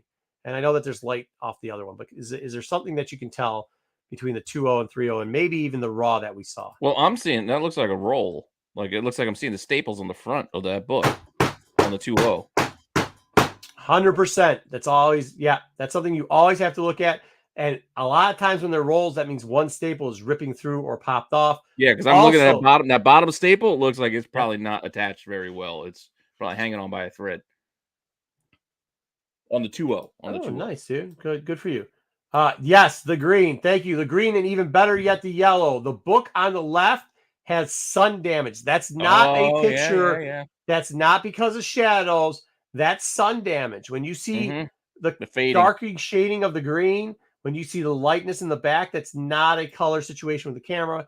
That is color break. You also see that the bottom has gotten a major wear, browning in there in the bottom left corner. Just things you got to keep your eyes up on, because a lot of people would think the 3.0 with all that color breaking on the right side and that there's an ink stamp on it. I thought there was like a little orange stain down there, but no, that's probably just the tan ass pages showing through. That's what it is. So here we go. When we look at this, the 3.0 is more similar to the 3.0 that we have over here, where you see the brighter colors on it and everything else, where it's obviously a little darker. I don't know why I put that up, but then I get the two sides here, and this is what Pete was saying, and this is why you don't want to buy rolled books too. Do you look at those staples like they're buried? They look terrible, and this looks like it's running through and destroying the book. Where when you don't have that, which also means that this book was probably pressed, the 2.0. They probably tried, because of how Silver Age with the roll goes, a lot of times you'll start to see that pull happen when you unrolled a book. For those people that don't know, sometimes it folds over, sometimes whatever, but the corner... You try to work it back, but the corner will actually roll out, and it's very tough to roll back. So eventually when a presser gets upset and just done and doesn't think they can do anymore, they try to press it flat, and the staples get pressed into the book. Not a great situation. You can see how much it was rolled by just all the creasing. That's where it was all the way rolled up too. Yeah. Where this other book was just seeing the edge and probably was sitting out for a while. You can see the pullback tears right there, which means this other book was just stored poorly. It just was stored poorly. Yeah, and that's where it got jacked up. There's definite, ticks and bends and all that stuff. Red and whatever. But like, as you see the highness of the staple here, less chance of popping. And you get to see both staples there. So I did that for Matt because Matt asked for a little bit more clarification on staples. I hope you enjoyed it. If you're buying these raw and you see that roll, my opinion, I would stay away from the book. Just stay away from it. Well, unless you're getting it super cheap. Huh? Yeah, unless it's cheap. Dirt cheap. Hey, unless you're getting... I don't care. At that point, well, so here's the thing with it when you see it like that, right? And not even rolled when it's unrolled like this, what are you going to do? You going to start counting pages? Because you might pull those staples out. That might tear the rest of the book the rest of the way. You can also see, by the way, if we broke our owl card out, but we didn't, that we are starting to see tan pages. Yeah. The bottom of these books. Yeah, I don't even know that is tan. That's like spray tan orange. That's the light that's giving it the orange. Like hiding underneath. They're trying to hide it out. Yeah. Thank you, Matthew. Thank you. Dub knows what so that's something else you got to look for too. When you see that, tanness. But that book, the 2.0. I'm not saying that the 3.0 wasn't, or the original book, the raw book, or the 3.0 weren't pressed. But what I'm telling you with that roll and with the tanning at the bottom, that book was 100% pressed.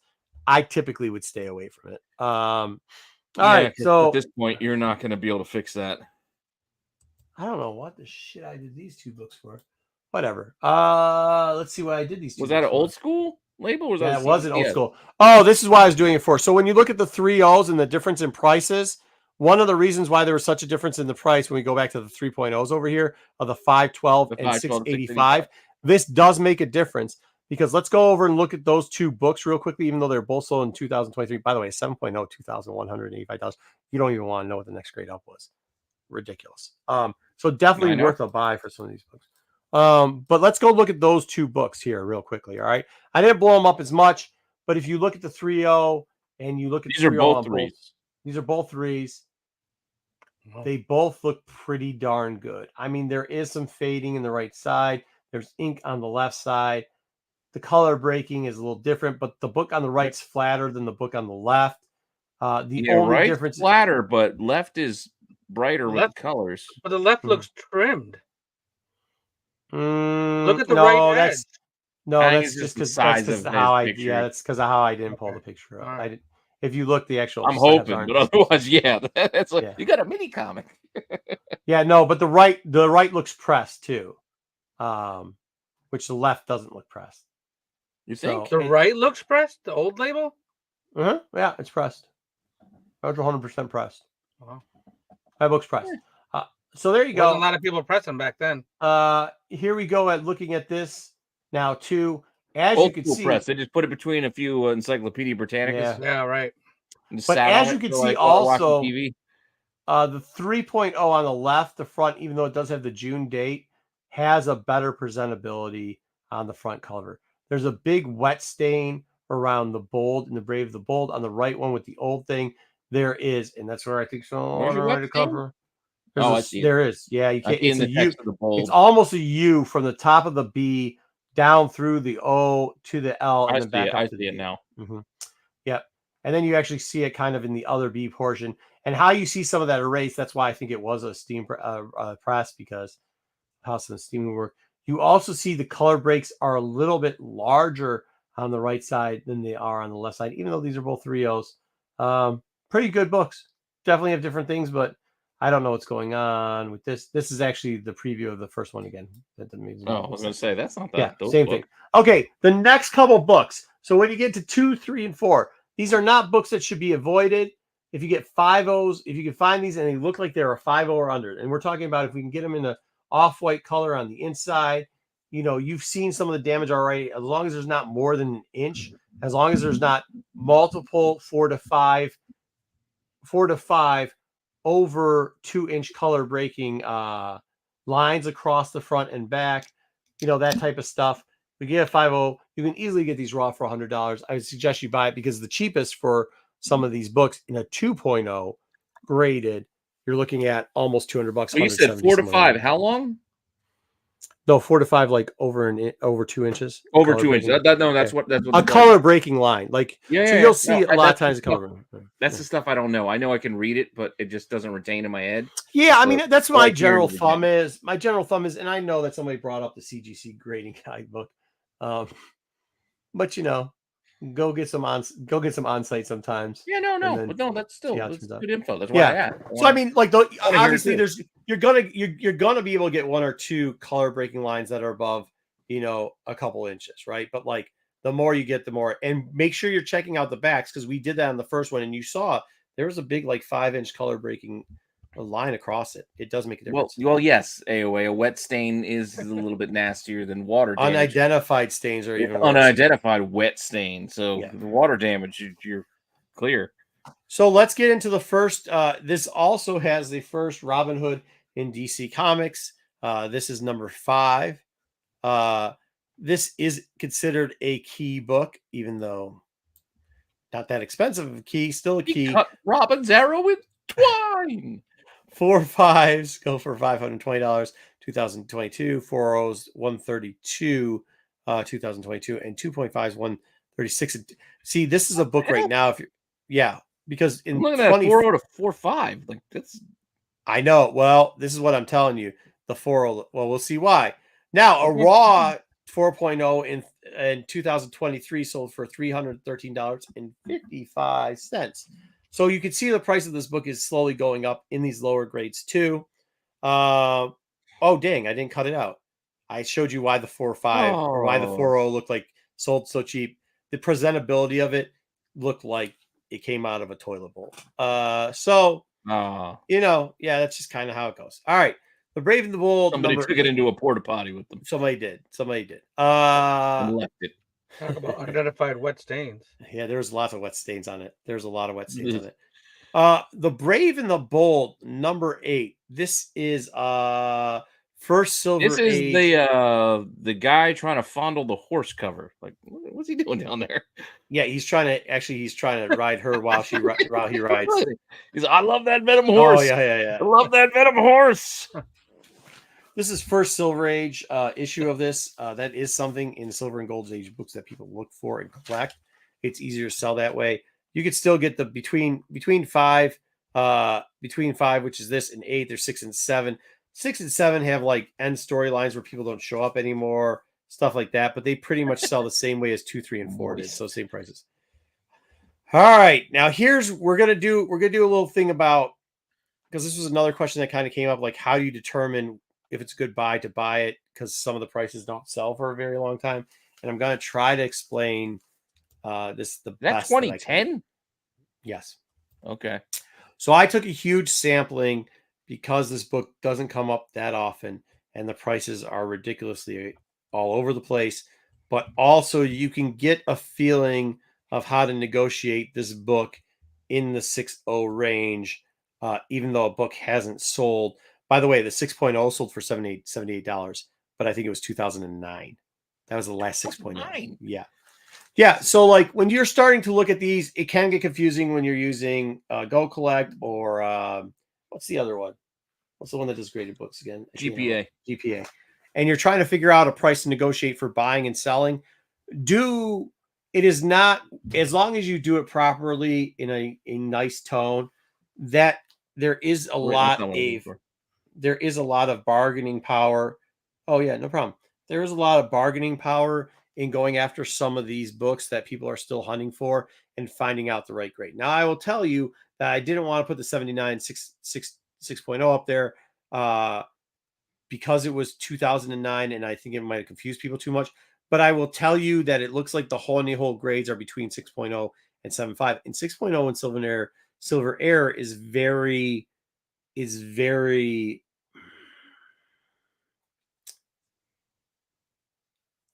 I think it's one of the easier grades. You want to think about it for a while? Yeah, I think it's one of the easier grades the safer grades to shoot for, right? So like in this book, I think you would try to shoot for a 7.0 because a 7.0, I would assume in this book, in this grade, even though we see 400 and 300, a 7.0 graded, I would just assume in this type of market, in this type of area, we're looking at around wrestling. What do you say? Yes, they're still talking about wrestling. Taker and Vader. And oh, yeah, it's because they don't like comics. I would assume, seeing what the 8.0 goes for, that we're looking at like $785, somewhere in there for 7.0. You know what I mean? But now is what you're saying. Yeah, nowadays. So if we're aiming for that, what are we looking at for a raw grade and how will we talk it out? Well, here's some things that we know. The last 7.0 or 7.5 sold for $388. The last 6.5 sold for $408. 14 years ago. Right. So even if we do that, what we're going to want to use for that is because the 6.0 sold for $79. They're going to throw that automatically, and we don't want to present that number at all because they're then going to look at the years because they're going to see something obtuse. What we are going to want to use here is the 5.0 number at $310, which is 2022, which all of a sudden you're saying 22, 24. People don't correlate. And the 6.5 number at 408. And why you're going to want to use those two numbers is because, one, if you think it is a 7.0, which we already told you what we thought our price level was there, we're going to be able to get it for probably under the $400 because we're going to tell them that the book is a 6.0. And that's where our low We're going to tell them it's a 6, though. No, because in Silver Age, you can do that. We're going to tell them that, oh, cool, I appreciate your grading. They're going to grade it probably a little lower. If you think it's a 7.0, they're probably going to grade it in that 6.56 level. What you don't want to do is let them know that a 6.0 sold for $79.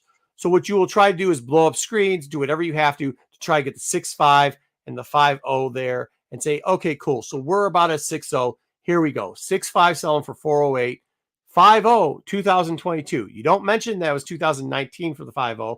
You do mention 2022, $310 for a 5.0. So let's say this is a 6.0. What are we going to pay? We got to be somewhere in the difference. What about $330? That's kind of where I'm figuring this is in, because I know you're saying I can't do under 350. Come on, 350. Dude, 350.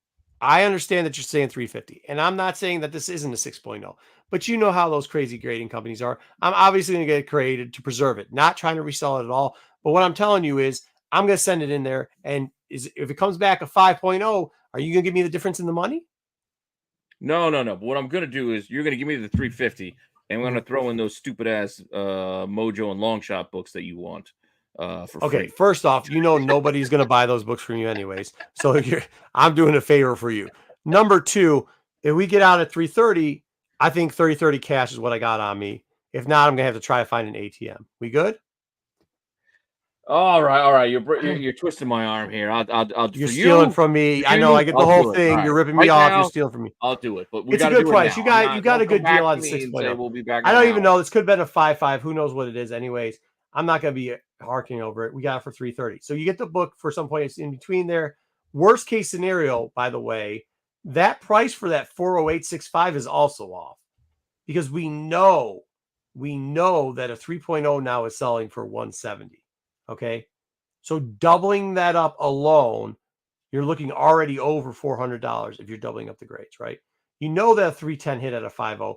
A 6.0 at this point is probably selling for over $500 if you put it up and have the time to wait out for it. And that's like just your common reasoning behind grading some of these books. Will you have to leave it up for a while for somebody to come and bite at it? Sure, you will. I'm not going to say you're going to flip it quick. This isn't like a Wednesday war or anything. But if you get it in that 6.5 grade, you're already over $600. You know what I mean? So you're doubling your money. Yeah. I mean, this is how Silver Age works. It just is what it is. I shouldn't be telling you people this, but to be honest, I don't give a shit, because most of you are too lazy to fucking do it anyways. Raw, the last Raw for GVG 3.0. So, I'm not lying. No, but you don't need to insult the audience. Yeah, like they're asking you for this info. No, Matthew. No, Matthew, I got it. No. You also got another compliment in there. Like, to unwanted, unseen gifts. Yeah, you too. I'm talking about BK. I'm talking about BK, who doesn't buy or sell any books. Well, he's not even paying attention. So yeah, he's talking wrestling. Him and Bride J talking wrestling. That's who I'm talking to over there. But you know what I'm saying, Dub. Anyways, so Raw GVG 3.0. Why does it say 125? Oh, so they were trying to get 125 on. See, that's a reasonable offer too. See, this is where we're going for the 350 coming down to the 320, right? Like somebody added up for 125, they accepted 105 for the 3. They took 105. That's what you're. Yeah, that's what that means. That just sounds dirty. Oh, this is See, this was gonna happen. Why? But how much did it trade for? Now look at this 3.0 though. And this is kind of why I said that one was a 3.0, because they're grading this out at a 3.0. Oh, you know what? It's 3 because it's missing that. Well, missing a huge chunk out of the back. But even that's not a 3.0. The highest you can get on that. Oh, you did? All right. Thanks for the props. Thanks for the props, Raj.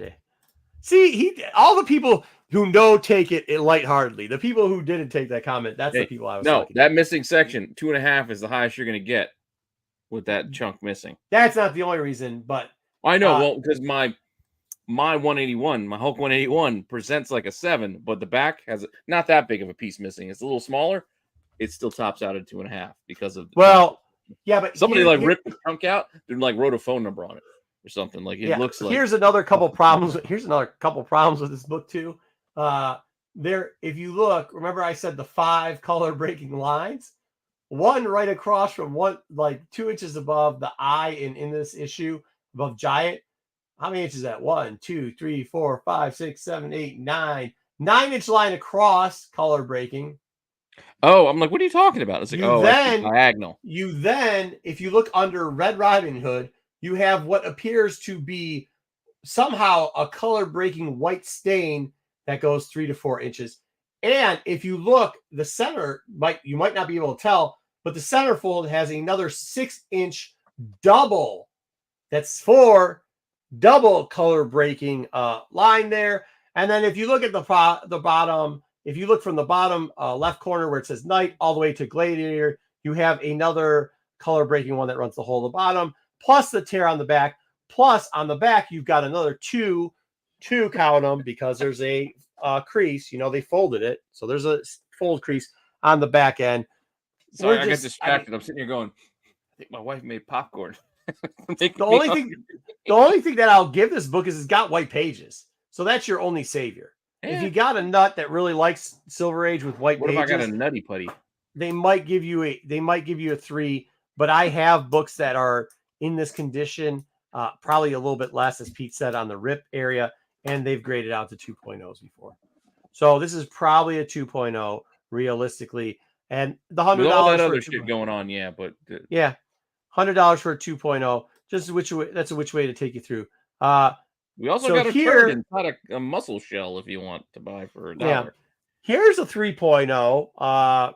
Color on the inside, although it says it's off-white, is not that great. Yellow's bright, though. The yellow's bright. There's no subscription crease. There is some poop stains on the back. That's what there's a lot of the brightness is there, but that's a doctored image, because look how bright that CGC label is too. Oh no. This camera work. I gotta give props. Hold on. I gotta give props to whoever the fuck. That's why I put this book here. Look at the background, bro. That's how the book was listed on eBay. Look at the background. Whoever this is, they're wasting their money with these fucking comics, bro. Because they took pictures of my shit. Because this is amazing how good this looks. It's a lot dirtier. It's just portrait mode on a camera. They have a good camera. Yeah, they did a great job. Presentability, brightness. I will tell you that the brightness allows you to see the color breaks and what's actually wrong. That's just somebody's wall. That's the baseboard. The white part's the baseboard, and the bottom part's a gray carpet. Gray carpet. And all they did is they blurred out the behind the image. It looks good though, bro. It looks great. It looks great. I'm not. Don't worry about it. Doesn't help the Dookie stains on the back though. Yeah. So the front actually, this is a very good. This actually probably is why the 3.0 sold better. The presentability in the front is very good. Very small color breaking. There is a stain in a little small smudge. It looks like an ink smudge in the middle. Do not worry about the little writing that they have where it says above in this issue. That's an allotment. They allow it for this time of grading. Is it the date? The only concern that I have with this book is 2 parts. One, it says off-white, but I can tell even with the lightness of the color and the exposed portion of the book, color of that's not off-white. Like that is darker off-white, almost to a tan version. So number 2, do you see where the staple is on the top? Kind of hard to see. I see it by the B. Right by the B. Yeah. Do you see where the staple is on the bottom? No, because it's rolled over. Not the same place. So it was rolled on the top and they pushed it out. Okay, there you go. So I'm not a big fan of that portion of it. I'm just looking at it. That looks chunky on the back, right next to the N and nutty. I feel like there's some texture there. You can touch whatever that brown stain is. And there's a tear here up in the top corner.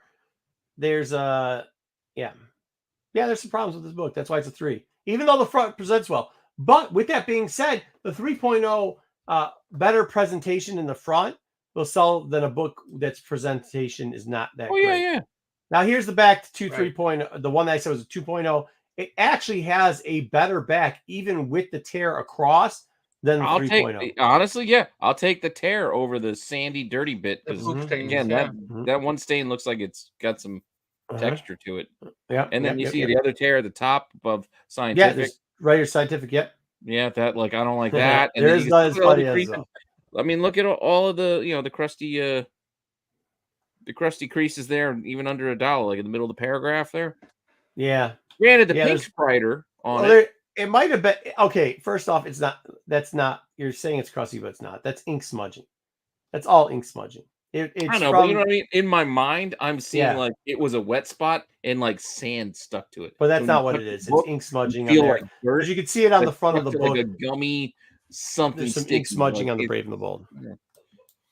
Either way, and then here's the front cover from the raw graded 2.0 to the supposed raw graded 2.0 compared to the 3.0 that was graded. Well, the colors are bright. The colors are bright, but that bright coloring affords us a lot of things, including the fact that you can see that there's not a lot of color breaking.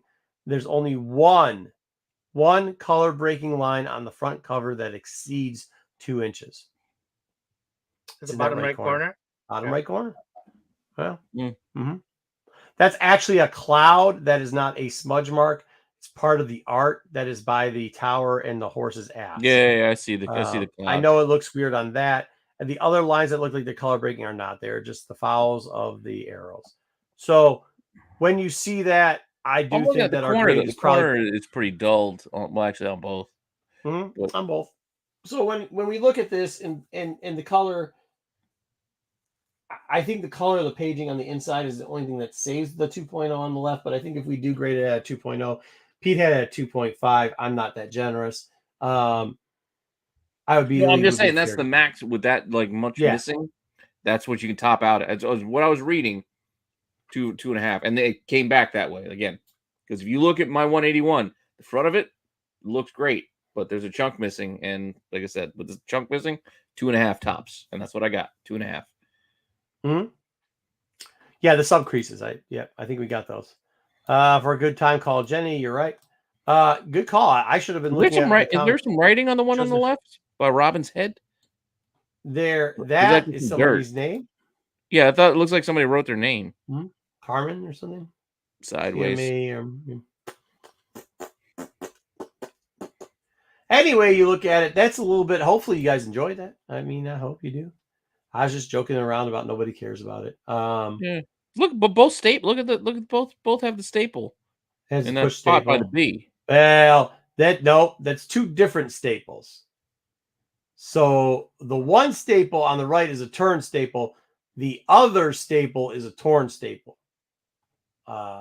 So if you look, you think I do see all the wear right around it. Yeah, do you see the wear going through the right end? I don't see it, but all I was pointing at is I'm not seeing where the bottom staple is. Oh, well, the bottom, so you can actually see it, but it's also torn in. It's right where the rock is.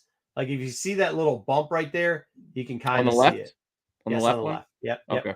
Yeah, where you see the rock. If you actually look, oh shoot, sorry, I clicked on it. If you actually look at the size of the rocks. Like the rock on the right, if you look at how much, it's a bigger rock on the left. That's not because we blew the book up. It actually shows more depth of the rock on the left. So there you go. Good call, though, Pete. Good to see that. Great question to ask. I mean, but that's kind of stuff you just catch. And sometimes I guess I just look at, in your head, you catch it and then you just kind of. All right. But no, good job, man. I appreciate it. Once again, I know we lost some viewership on that. I know not everybody's interested in it. I know people. Yeah, that's fine. That's fine. But who cares, man? For the rest of you, I hope. I'll come back and check it out later. Yeah, I hope you guys like that. You asked for some more how to grade this stuff. I'm not saying I'm the best at it. I'm just saying I got a lot of years of experience doing it. So, give it a try. And like I said, some of these books, if you don't feel like going after one of these books, because you could be talking about losing $200-$300 doing it. You know what I mean? How many of you gone after a 1 in 50 or a 1 in 100 and paid $100? Marco, is he buying? Any means necessary. But like, go back into this run right here, and this is a good run to get into it because it gives you a feeling of gold and silver.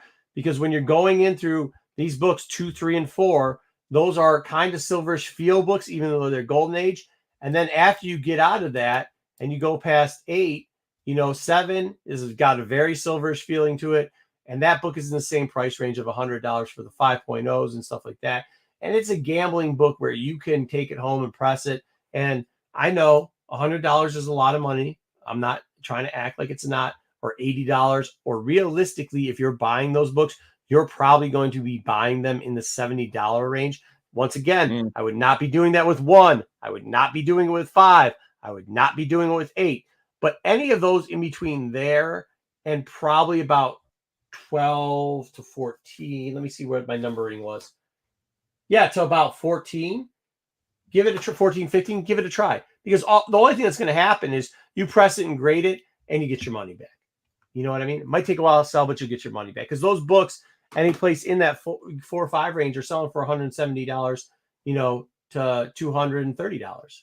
So if you want to try this out, if you want to pay for an education that will probably pay for itself, like that's one where, like, could you imagine taking a college course and going at the end of the course, you'd have a chance of getting all your money back? It's not going to happen, right? So like, this is kind of a suggestion. It's kind of how I did it. I'm not saying that's for you. I'm not saying it's for everybody, but it did give us a very quick learn. And as we know, Heroes is going to have on-site grading. So if you're going to Heroes, like, I don't know, you can try it there.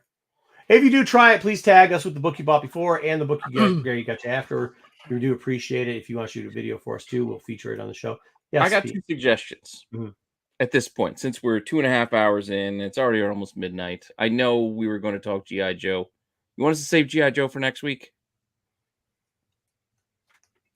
I think we should save G.I. Joe for next week. I got a fishing. Hey guys, I got a fishing video.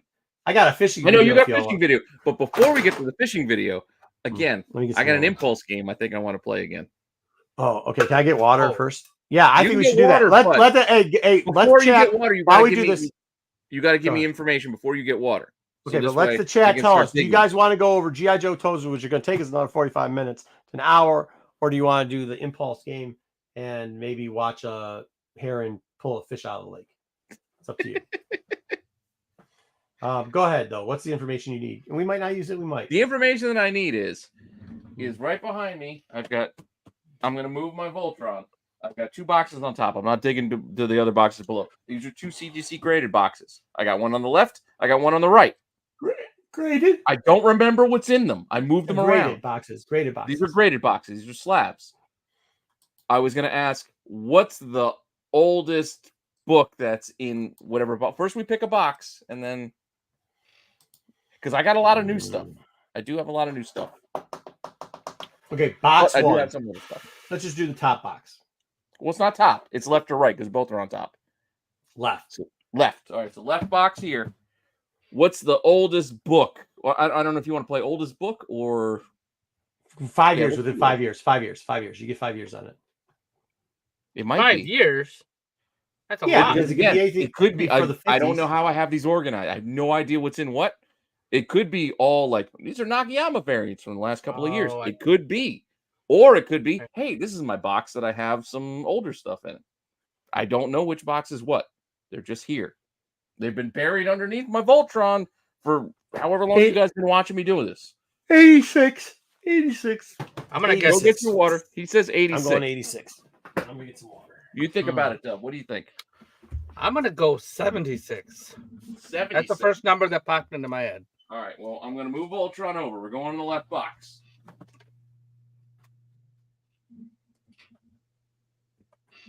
Let's see, get some guesses from the chat. You want to go through all? I could just let me just do this. Well, Matthew's giving us a 75. Joe's giving us an 89. Oh, Marco, hey. Yeah, I'm gonna go with this one. All right, so here's John, an example. How you doing? This one is 2019. Oh, this is a Nakayama that I just wanted because it's it's a Deloche, but it's a different angle and it's Captain Marvel. Ryan says 78. Damien says 2015. All right, well, I've got a 1990 in hand. So far, my 1990, it's only a 9.4, but this was my personal copy from when I was a kid. The first appearance of Gambit. Yeah, I got my annual. X-Men Annual 14. What else? Oh, I thought this was nicer. This is not younger than that, or this is not older than that one. I thought this was nicer than the grade that I got, a 9.0, but this is my Ultimate Fallout 4. They only gave me a 9.0 on this. Oh, dang. Nice. Sucker. I thought this was at least a 9.4. 2014? 11. 2011. What else do we have? Oh, this has the distinction of being the lowest graded copy of this book in the census, and it is signed. This is a 5.5 of that Delato variant, which is the low in the census. You can look.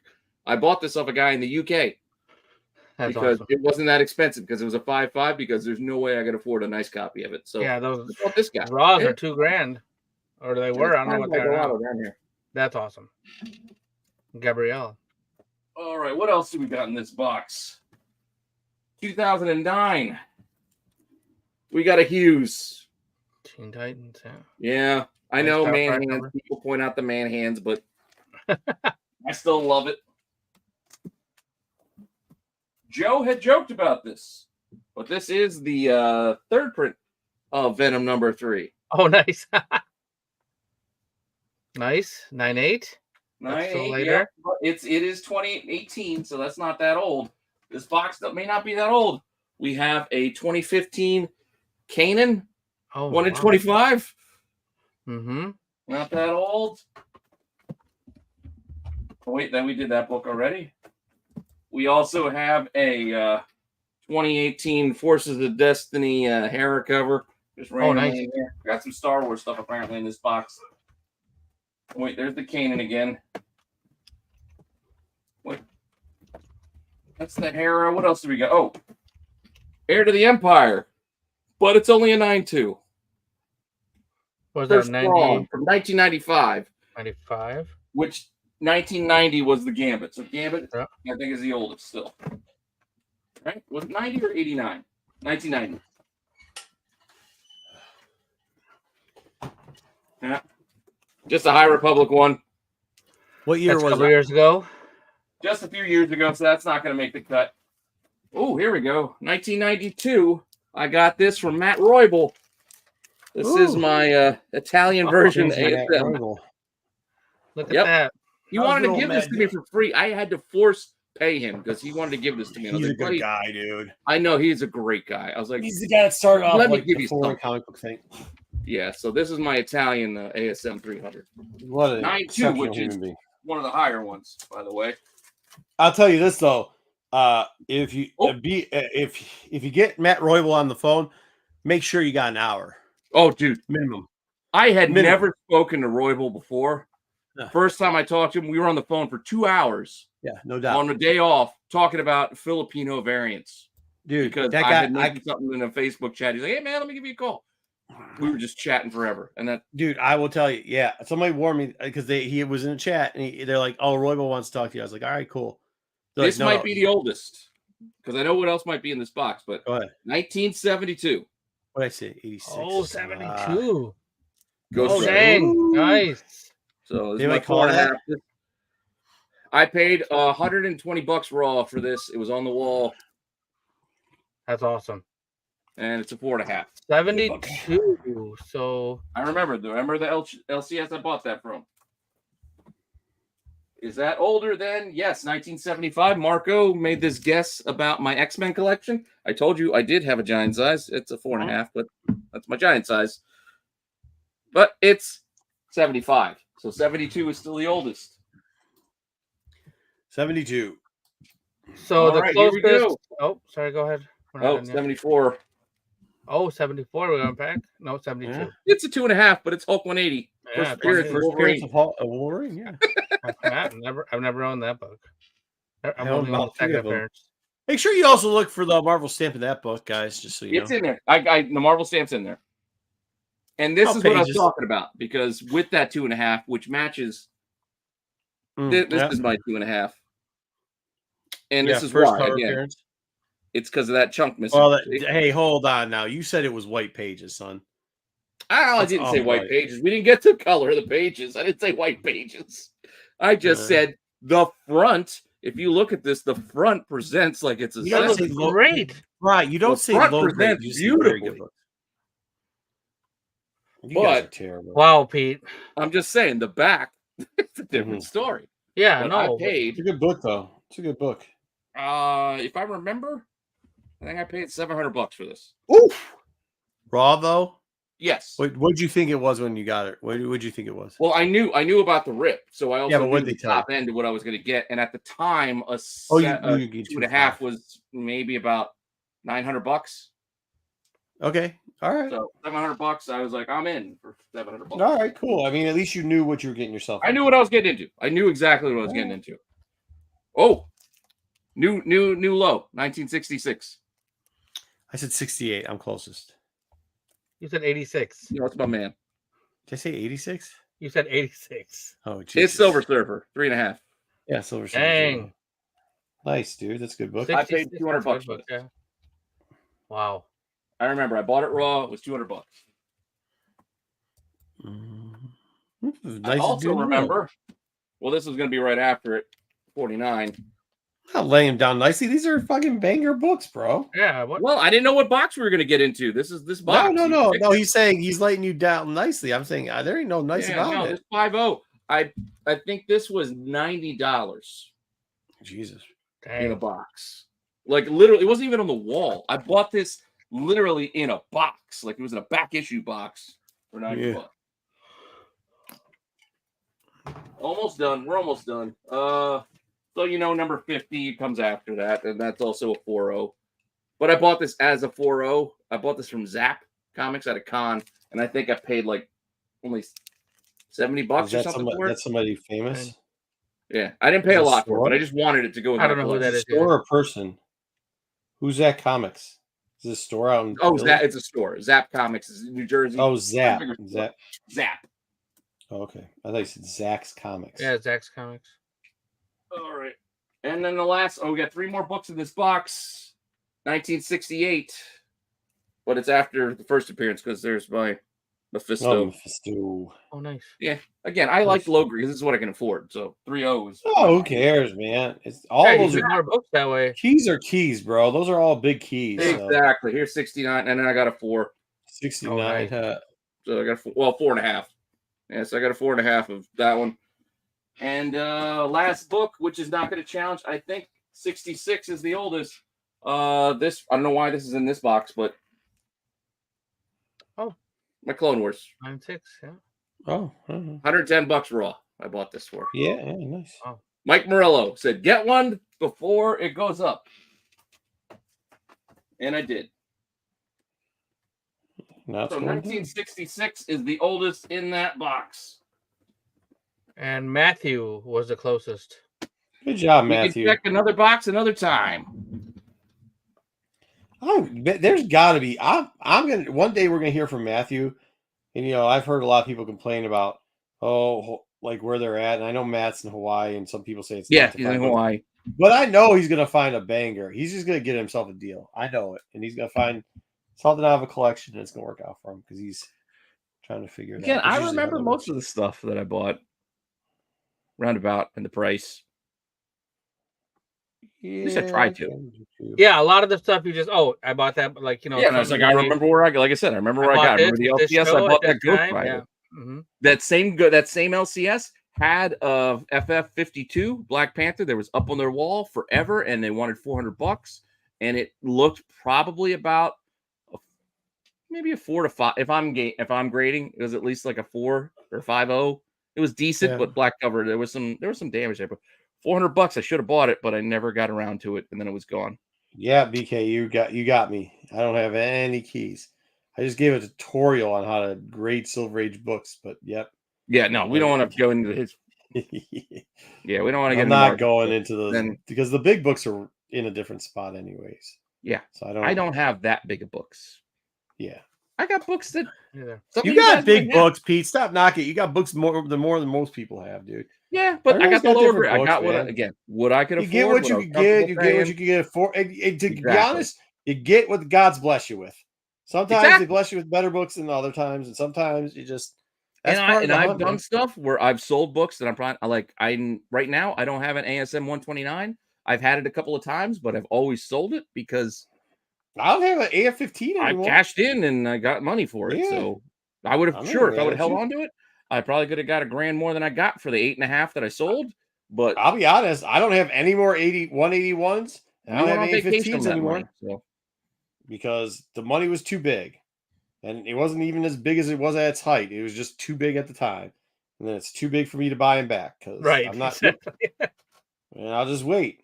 So I'll wait till I had a 2.5 181, Pete, and yours looks 100 times better than what mine looked like. I'll be honest. Somebody took it and crumpled it up like some foil, and then kind of used their hands to flatten it out. And pressers wouldn't press it because it was so. The cover was barely on there, and it still got. The other thing I've got is I got a 182, 182 sitting around here. That's probably about a 2.5 that I got to send in to get graded, so it matches my 2.5, 180, 181, and 183. I like that they're all together. But that's I'll buy. That's kind of what we were talking about, Great and Silver Age. I'll buy something that looks a little bit lower if it presents better. You know what I mean? Right. Like, because you can 100%. sell the better 100% of the time better present. Yeah, like I said, when I bought that book, it was. I mean, it's a 181. It's been expensive for a while. Granted, I probably bought it 4 or 5 years ago, but yeah, I spent like $700. All that stuff is awesome, man. Right. But I like the way it looked in the front. I'm like, no, keep talking. Hey, keep talking, because while you talk, I'm gonna do something here. All right. You haven't even like looked in that box for what you say, like years? It's been a while. Yeah, that's awesome. It's been a while since I've gone through these boxes. Finding boxes like that. That's like mostly because like you guys, like right now I can kind of maneuver in here a bit more. Granted, there's a lot of comics that are out in my like dining room area that I'm working on. My wife's gonna kill me if I don't get them out of their suit, but I'm working on it. But yeah, the graded books. I got 4 of these right here, and then there's a couple of other boxes over there. I don't get a ton of stuff graded. Like I don't generally buy graded books. I generally get things raw and then grade them myself. How do you? But I haven't graded books in probably 2 or 3 Can I ask you a question, Pete? We'll watch some fishing while we talk about this. How, like, generally when you're buying some of those like silver or whatever, when you're buying some of those, like you said you thought you already looked it up. You knew that the back was a 2.0, right? You said you knew that already. You were like, I got that. Well, I was looking. I knew there was a chunk missing from the back, and I looked up like what's the max I can get out of this with that tear, because I was concerned. I'm like, well, there's a huge chunk missing from the back of the cover. So, and then as I was reading things I was reading, it was like if it's missing, I forget the measurement. It's like this many inches missing or squared. This is the top you can get, and it was like a 2.5. And I'm like, all right, well, if the max I can, because again, looking at the front, I'm like, if the max I can get is 2.5, I'm like, this looks better than any 2.5 I've seen. I'm in for that. I mean, do you take some of the people's words for it, or do you just always try to grade out like that wise? Like, this is better than what I've seen before, so it's got to be. You know what I'm saying? Like, how do you? No, I know what you're saying. It's been a mixture for me, honestly. Okay. Like, because at times it was at the time, and I had the money to spend, so it's like I'm gonna spend it and get that's how I got the Surfer, the FF48, and it was only $200. I bought it raw, and I knew it wasn't the best shape. I mean, it ended up coming back. What did I get? What is mine? Like a 3.5, I think. I had no idea what the grade was. All I knew was I'm gonna bid this much. I want it, and it was like $200. I'm like, I can spend $200. That's all this I is knew. online. I had $200. Yes, this was online for that one, for that book. Okay. The 50 that I bought just happened to be, I'm looking around the wall and it's like, hey, they've got a 50. I've got 48. I got 49. I need a 50. It's a 4.0. It kind of fits my vibe where I'm at, 3.5, 5.0. How much does he want? And I think he wanted like $80. And I'm like, all right, I got $80. I can do that. I mean, if I were to get a raw copy, in my head, I'm thinking, whatever it looked like. If I got a raw copy, I'm going to send it in. $30 is going to be the grading fee as it is. So would I pay $50? Yes, I would. So I'm in for 80. And I just bought it. Yeah, that's cool. It was at one of those stupid Philly conventions that are mostly the fan expos. It's mostly like celebrity signatures. Like, there were no comics, so it's just one of the few things I bought. Because there was like 6 comic book dealers at this whole convention. Everything else was, tchotchkes and dudes from American Pie. Dog banners or whatever they are. It was all nonsense. Root beer. We got root beer. We'll sell you this special cups of root beer. Oh, yeah, they sell that too. They actually had that back at the con we were just at. Yeah, I think the scariest part the used to be scariest part about it, and I actually used to do it. I think I just started doing it out of board. So the rod I gave it early on, Joe. The rod, it is a Denali. I use if I'm going to fish off the dock like this, especially if I'm going to do for smallmouth bass, rock, and bluegill / pumpkin, whatever. I will use a 7.5 light or ultra light. This is actually a light Denali on a spinning reel. It's on a Sonoma. What's it called? The starts with an S. The Japanese. So it's just the lure. There's no bait. It's just. And then lure. On this one, so I'm running 2 things right now. So that's what this one is that you're seeing me cast with, right? And the lure is a jerk bait. It's a newer jerk bait. I'm actually really liking this brand. I need to get what it is. My cousin, I fished with him the other day. He's a young kid. He dropped a split bait off the back and caught a huge 16-inch smallmouth. Just actually 2 nights ago. I, on the other hand, am just using a jerk bait. It's a clear jerk bait. I put this jerk bait in originally and did that like just to see the motion on it, and it hit right away.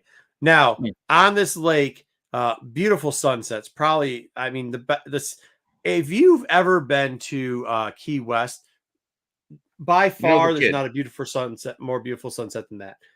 But this place for a daily sunset is, and you might see a little bit later, got some of the best views on this lake that you could possibly have. 4.5 nautical miles. It has everything from catfish, obviously, carp, which you've seen just do before, small and largemouth bass, perch, rock bass, blue, and then the bluegill family of trees. So I actually, for the kids, a lot of times will put in what you saw me originally was set on worms using a 1/3. Oh, this is what I hate. This asshole. You see this asshole? Yeah.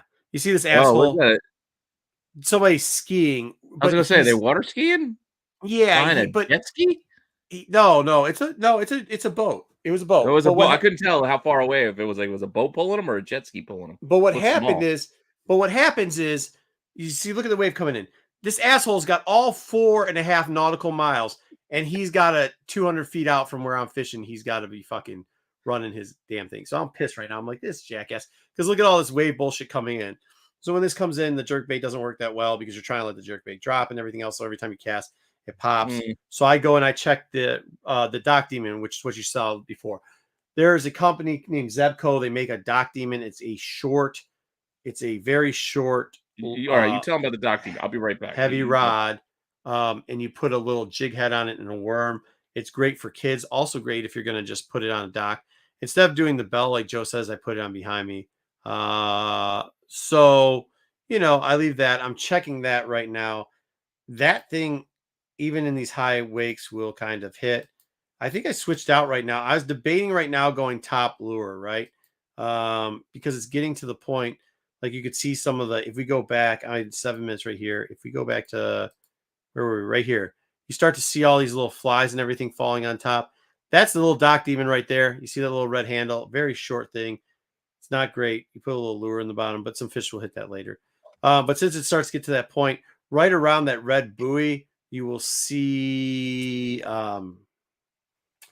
especially around this time, if there's a lot of bugs out there and it's pretty humid that night, you'll start to see a lot of the top waters hitting. Actually, that's what my cousin hit the other day. It was on a top water too, a top water split. I actually, I do on this rod, I leave a not a swivel, but not a barrel, but the other quick adjust. Huh? Car ramrod. Say car ramrod. No ramrod. Quick adjust on it, just so I could flick on and off stuff a lot. What's the biggest I caught before? King salmon, 36-pound king salmon, off of Lake Michigan. Yeah. I didn't go to Maryland with my brother. One of my brothers caught 69-pound tuna before. Is the ball out there just like a big bobber? Yeah. So we let I technically have we share the dock on this property. I got 3 different portions of the properties on this lake. And we built the zone for here so that the kids can swim. So that's I see you got the ladder for the swimming. We put usually you can put it up to 50 yards out. We don't do that because people would start driving between the buoy, which they're not supposed to, and go. Luckily, I'm friends with some civil engineers, so I've had very good luck getting devices that the government no longer uses. I'm not asking questions; they just show up. So I had a white buoy that was half that size, and every year, that's the text message was about earlier that I was looking at. Somebody had hit this red buoy with their boat. We did. Oh crap! It's all right. Yeah. So somebody actually had hit that. They had hit that. Oh, here we go. So that's the Dock Demon, right? This thing's a monster, dude. I don't care what anybody says about using live bait or whatever. Whenever you have kids, grab one of these Zebco Dock Demons, and you'll probably see the little small, like 3/8 jig head I put on it. Get that, get some nightcrawler worms, and just do this. Just drop it down real quickly, sit on it. So did you have this one sitting there when yeah, you I had it sitting. So I hooked it up to so that boat is kind of like the boat the guy was skiing off of, and that doesn't have a canopy anymore. So I throw it into the yep, there you go. Boom. I caught something. Yeah. So then I throw it in there and let it sit for a while. That is a rock. Look at the size of that, baby. Nice little rockfish off that. That's a 3/8 jig off of a nightcrawler. Okay, so I teach you right now. Like, so some people don't know how to take this off. So what you do right there is it's a lip. There's a lip that's got teeth on it. You can either choose, and I'm probably telling you this right now to try to show you. You can either choose to put your thumb on the tongue, or you could just clip it right in between the teeth and underneath. It does not hurt the fish. It keeps it steady so that you can turn the. I'm probably trying to show you that, or maybe I'm not. I don't know what I'm doing. So you could turn the camera for something. Yeah. All right, and then this is how you hold it. So you hold it like that, and then you grab the tail. There, I'm showing you how to hold it. See, that's a tongue. That's where you clip it right there. The little teeth will sit on your thumb so it doesn't slide and jump off, and you don't start hitting the dock with all the fish. I give it a kiss, send it back, tell it to get a little bit bigger. I still would have eaten that one. Maybe. Wipe the old handies off there. Let's see what I'm debating what I'm going to do next. This video should have a 6. There should be a surprise in this. So I'm still trying to cast. It's a weird cast because I got cast over that that buoy. I switched. So what color's been hidden here? It switched from the like oblique colors to it's like in the middle of that and kind of like that what's the green? The like almost neon green color. Is it chartreuse or something like the highlighter green? Yeah, it's almost like hitting on that color. Yeah, so trying to hit those two. Trying to see. Oh, look, I got another fish. Something's popping out there. Oh, something hit it. I lost a couple here too. So we'll see what happened. Now, when you lost them, did they just get loose, or did they take your? Yeah, some of it. No, they. This is actual lure, so they're not taking the lure. Okay, so this is just the lure. That's right. I think this is where I start to do top. Let's see what I do. Yeah, I'm putting it down. I'm going to pull up the top. I actually like this platform at night. This is kind of where I get my relaxing time. A lot of time to throw for an hour. Please, dude. I don't ever skip leg day. I just skip belly day, man. There it is. Yeah. Right. So that was an ad. So if you see that, that's a double hook wood popper, I think. So I was trying that. Oh no, I already missed the fish I caught on this.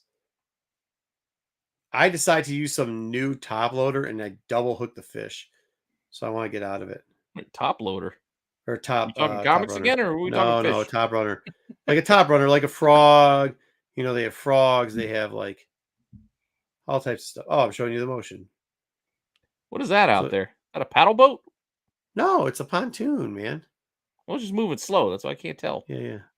Also, can't tell like the distance. Like I see the buoy, but I don't know how far. So the buoy's probably like.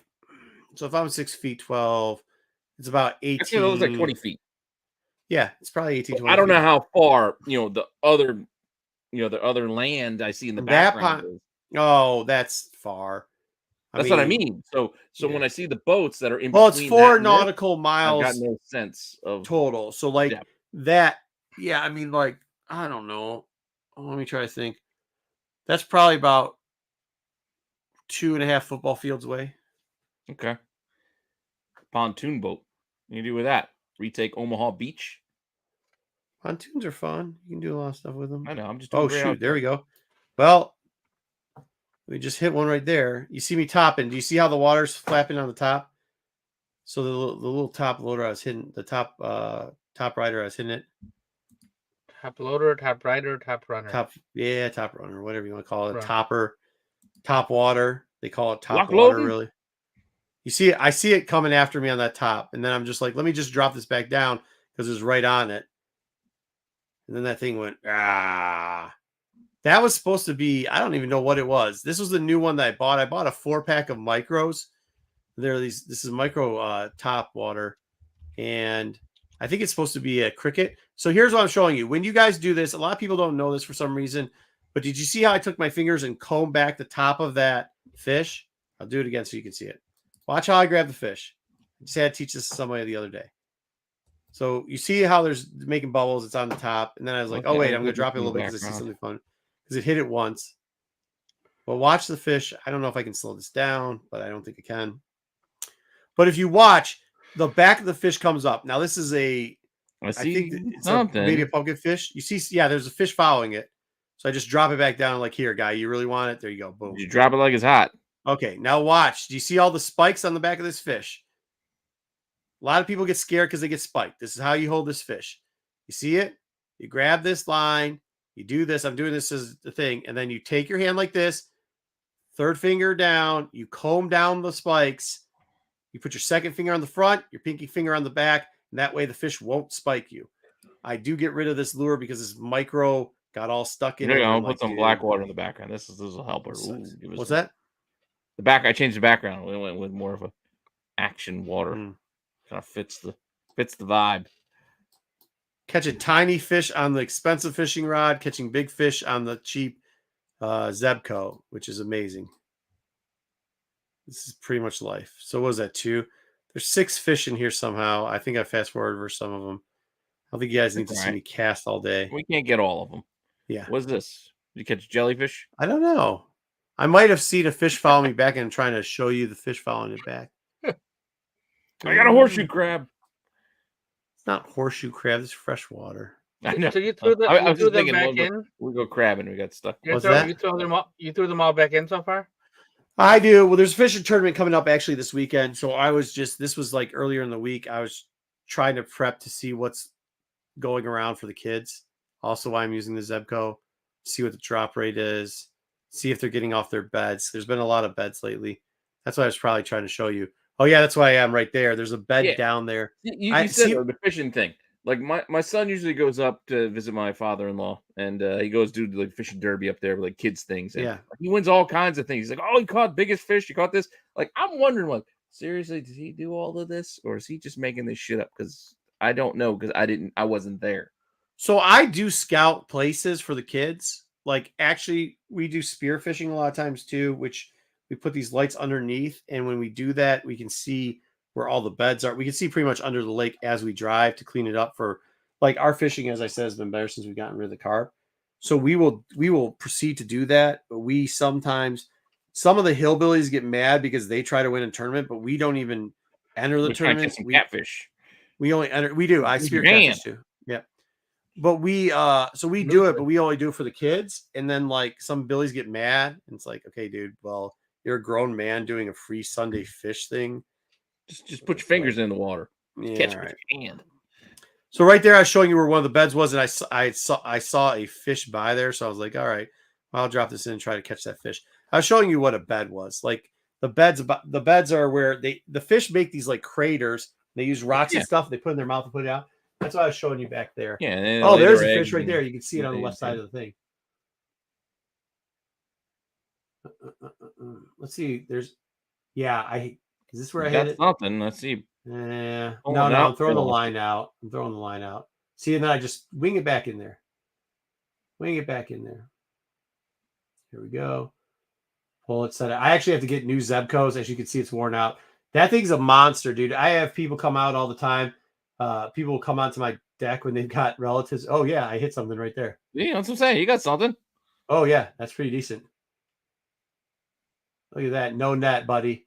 That's a smallmouth. Look at that little guy. Smallmouth bass. And those, that's proof in the pudding with those Zebcos. Like I said, that's a pretty decent sized fish to catch on a, look at the size of that pole. Look at the size of that thing. It's a little Zebco. Pole. Yeah, right? It's not, though. You got a picture of Spider-Man on the side of it? No, I don't. I didn't grab the fish line. No. What about R2-D2? Those are baby poles. That's a Zebco Doc Demon's built different. So here we go. I show you again. You put it in, put a thumb there, you hold it. It's not a bad looking little smallmouth. You know what I mean? Not a bad smallmouth. Give it a kiss, say get bigger, come back. Yeah, I know, Joe, but they're monsters. So if you, I heard about the shrimps though. Oh, to sending shit back, I would have eaten that goddamn thing too. What's that? But then again, I don't go fishing all that often, so I didn't eat it 5 minutes later. I gave it a kiss and sent it back. All right. So you don't want to send it back. Meanwhile, there's a bucket right there. You just want to make it really late for something. What's that? You didn't. You didn't want to eat it. You just wanted to make. You want to eat it. You just want to make it really late for something. Who was that? I know that joke. I just don't remember who said it. You know. Yeah, they don't. Same guy I always quote. So I don't know, man. I mean, it's fun. I'm showing you now the sunset. Like, dude, this isn't even like how good it gets. This actually, I was trying to see if the color comes out good in this. It doesn't, because I don't. Can you guys see the pinks and purples in the sky? Kind of. I see yellow. I see a little pink. Yeah, we're getting yellows and oranges. It gets a little better. Mitch Harb. That's it's Mitch Hedberg. It's Mitch. Who's choking the fish? What are you talking about? That's how you hold make my fish, clothes man. out of blankets so I can just lay down anywhere. Joe, what are those things called? They're not called swivels or barrels. Music. What am I using? I absorb it too. I can't. Why can't I, Joe? I can't think of it off the top of my head. What am I using to switch out my baits? It's not a swivel. It's not a barrel. It's he'll know what it is. Probably. He'll probably not. Oh, I'm talking about something. Oh yeah, I'm trying. I'm like, I actually tried that bait the next day, and then I just almost threw it in the water because I was like, I hate this fucking thing. I don't understand why I have it. Well, we told you we had cooking with Marco. Now we have Bassmasters. Yeah. Get a little bit of everything, right? We need that music. I'm sick of bass fishing. This is great. This makes me look like the Stay Puft Marshmallow Man here. It's a great view. I get now why all the people take the view from up here and here instead of from down here and up. You gotta get that, that. They don't. You never put it down with your package and have it shooting up. You always have it shooting. No. It's always shooting down. You don't shoot up. Yeah. I get that now. All right. I mean, I'm not the slimmest man in myself, but this ain't doing me any favors, bro. It's all right. Most of us aren't. What am I saying? I know I'm doing the monologue. You can't hear shit. Oh wait, I gotta pull this out. You can't hear this, can you? Can you hear it? No. Oh, I'd have to pull it out and redo it. Hold on, let me see. Don't pull it out.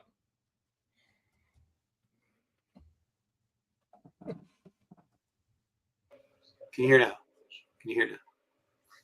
Oh no, I'd have to I hear something. I can't make it out, but I hear. Hold on. You sound like the teacher in Charlie Brown. 42 minutes. Oh, I talk about right here.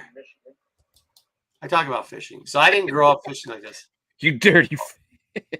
Hold on. You dirty fish. No. I talk about like kind of somebody asked about, so I talk about it anyways. Well, I don't need to share that. No. I'm going to help sell the background and do this. What do you do? Yeah, like roundabout. I must have knocked it all the way out. Okay, hold on. Yeah, it is. Yeah, I wonder if I passed them. One of these got a herring in it. Oh, I heard you. I heard a oh. You got excited about something. Oh, I got hit. Yeah, I got hit, but then it took off. This is me just packing up, I think. Hold on, let me get this other one. All right. Goldberg is the greatest wrestler. Then you throw it back. Get this one out. Where is this guy stuck? Right, here we go. I don't know if I like this. Wait, I gotta get not now. I gotta do for some. I hate this. I hate StreamYard, dude. This is a picture of me when I was younger. Every picture is a picture of you when you were younger. Crank types of fishes, so many different styles and so many different areas. So I talk about machine. So we got a bunch. Oh wait, I'm not sharing. So we got a bunch of different areas or styles of like early in the year around this time. I fished area when I was younger. It was like a lot of walleye, and I mean, every once in a while we could get out to a friend's property or whatever, do some bluegill jigging. Kind of what I was doing over there was a little bit jigging. I think we just need to get you a mic. You gotta get it mic'd up. I think so. I think I'm buying one of those wireless mics. Well, it doesn't matter. I mean, because the camera's going to be away from you. You're outdoors. It's going to be You hard. got to clip it to your shirt. Yeah, you're going to need to wear a mic. We're going to have to get you mic'd up. Good. We'll use some of that. We're an official channel. We'll use some of the channel money. We'll get. Yeah. Perch. We got pike in this. That mic, so keep that in mind. I usually catch about one pike a year out of here, Joe. So in Lake Erie, we catch walleye, pike, and sheephead. Sheephead's probably a great fight out there, but it's not a fish you eat. Then after that, teenage years, go up to a place called Ludington, Michigan. Like this, there's no action on this. Why do I even have this lure in my box? Pike will bite your finger off. Yeah, they will. Ludington, it's all about the. I had you over at my house for dinner. This is how you do me. Fish tacos. What am I doing? I don't even like this lure. So I'm just doing Pineapple Express. Yeah, I'm complaining about the lure I'm using because I hadn't used it in a while. I'm like, why am I even using this lure? I don't even like the things. I'm probably going to switch that out. But then I talk about that salmon fishing and. Throw that thing out. Oh, I should have showed you guys. I don't know what I do. Oh, here it is. Yeah, so this herring comes in. Let's see if we can see it. Oh, see that right there? Look at that herring. Now watch. We're going to switch the camera around, and I think we're going to catch the herring. Oh, I should have zoomed in. You can't really see it there. Will he catch a fish? Yeah, he'll come back by while I'm fishing, and he'll clap a fish up.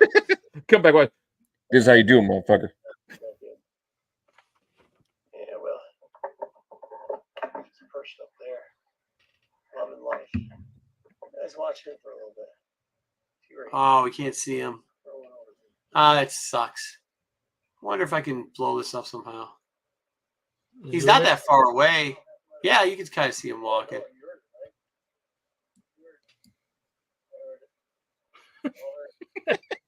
That's true. AOA, that's 100% true. Plus, they have something called Jobby Nooner out there. It's where all the Ohio people use the lake as a fucking bathroom. And I'm talking like not just peeing, like they take shits in it. Jobby Nooner. Yeah, Dub. You know Jobby Nooner. They put all the herpes in the lake at that point. All the what? Put the herpes in the lake. Yeah, all the woo chicks. That's where all the woo chicks go. All the woo chicks, yeah. Let's just sprinkle it. No, dude, go look up, not right now, but at one point, go look up Jobby Nooner.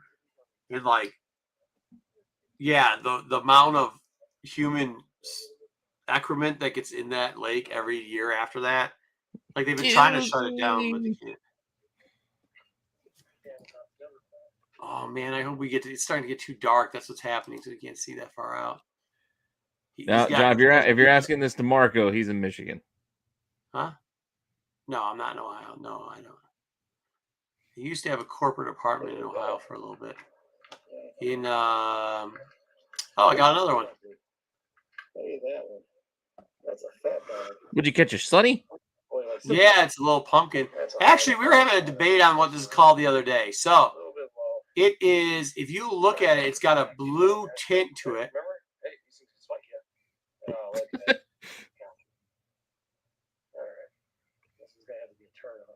So a turn-off is like if it gets hooked deep, you try to turn it back to get it through the hole you put it through so you don't lip it. Lipping it's when you just, some people yank that shit because they get pliers and just yank it out and called lipping it. You want to do as little damage to the fish. I know some people say they don't feel it, but just even if you want to catch it again, if you're catching and releasing, you want to do the least amount of damage. That way it can't slip the hook. You don't want a Stallone fish out there. Well, no. Cut me, Mick. Yeah. Well, I've seen it before where people just pull it and they cut this whole area into it. There's a guy that before the tournament, because we had caught him while we were. Leave the hook in. We'll just trim that shit. Go ahead. Yeah, no, he'd go in and rip them out purposely. He so that Did you see him? He took it. that's the Look hearing. at that bird.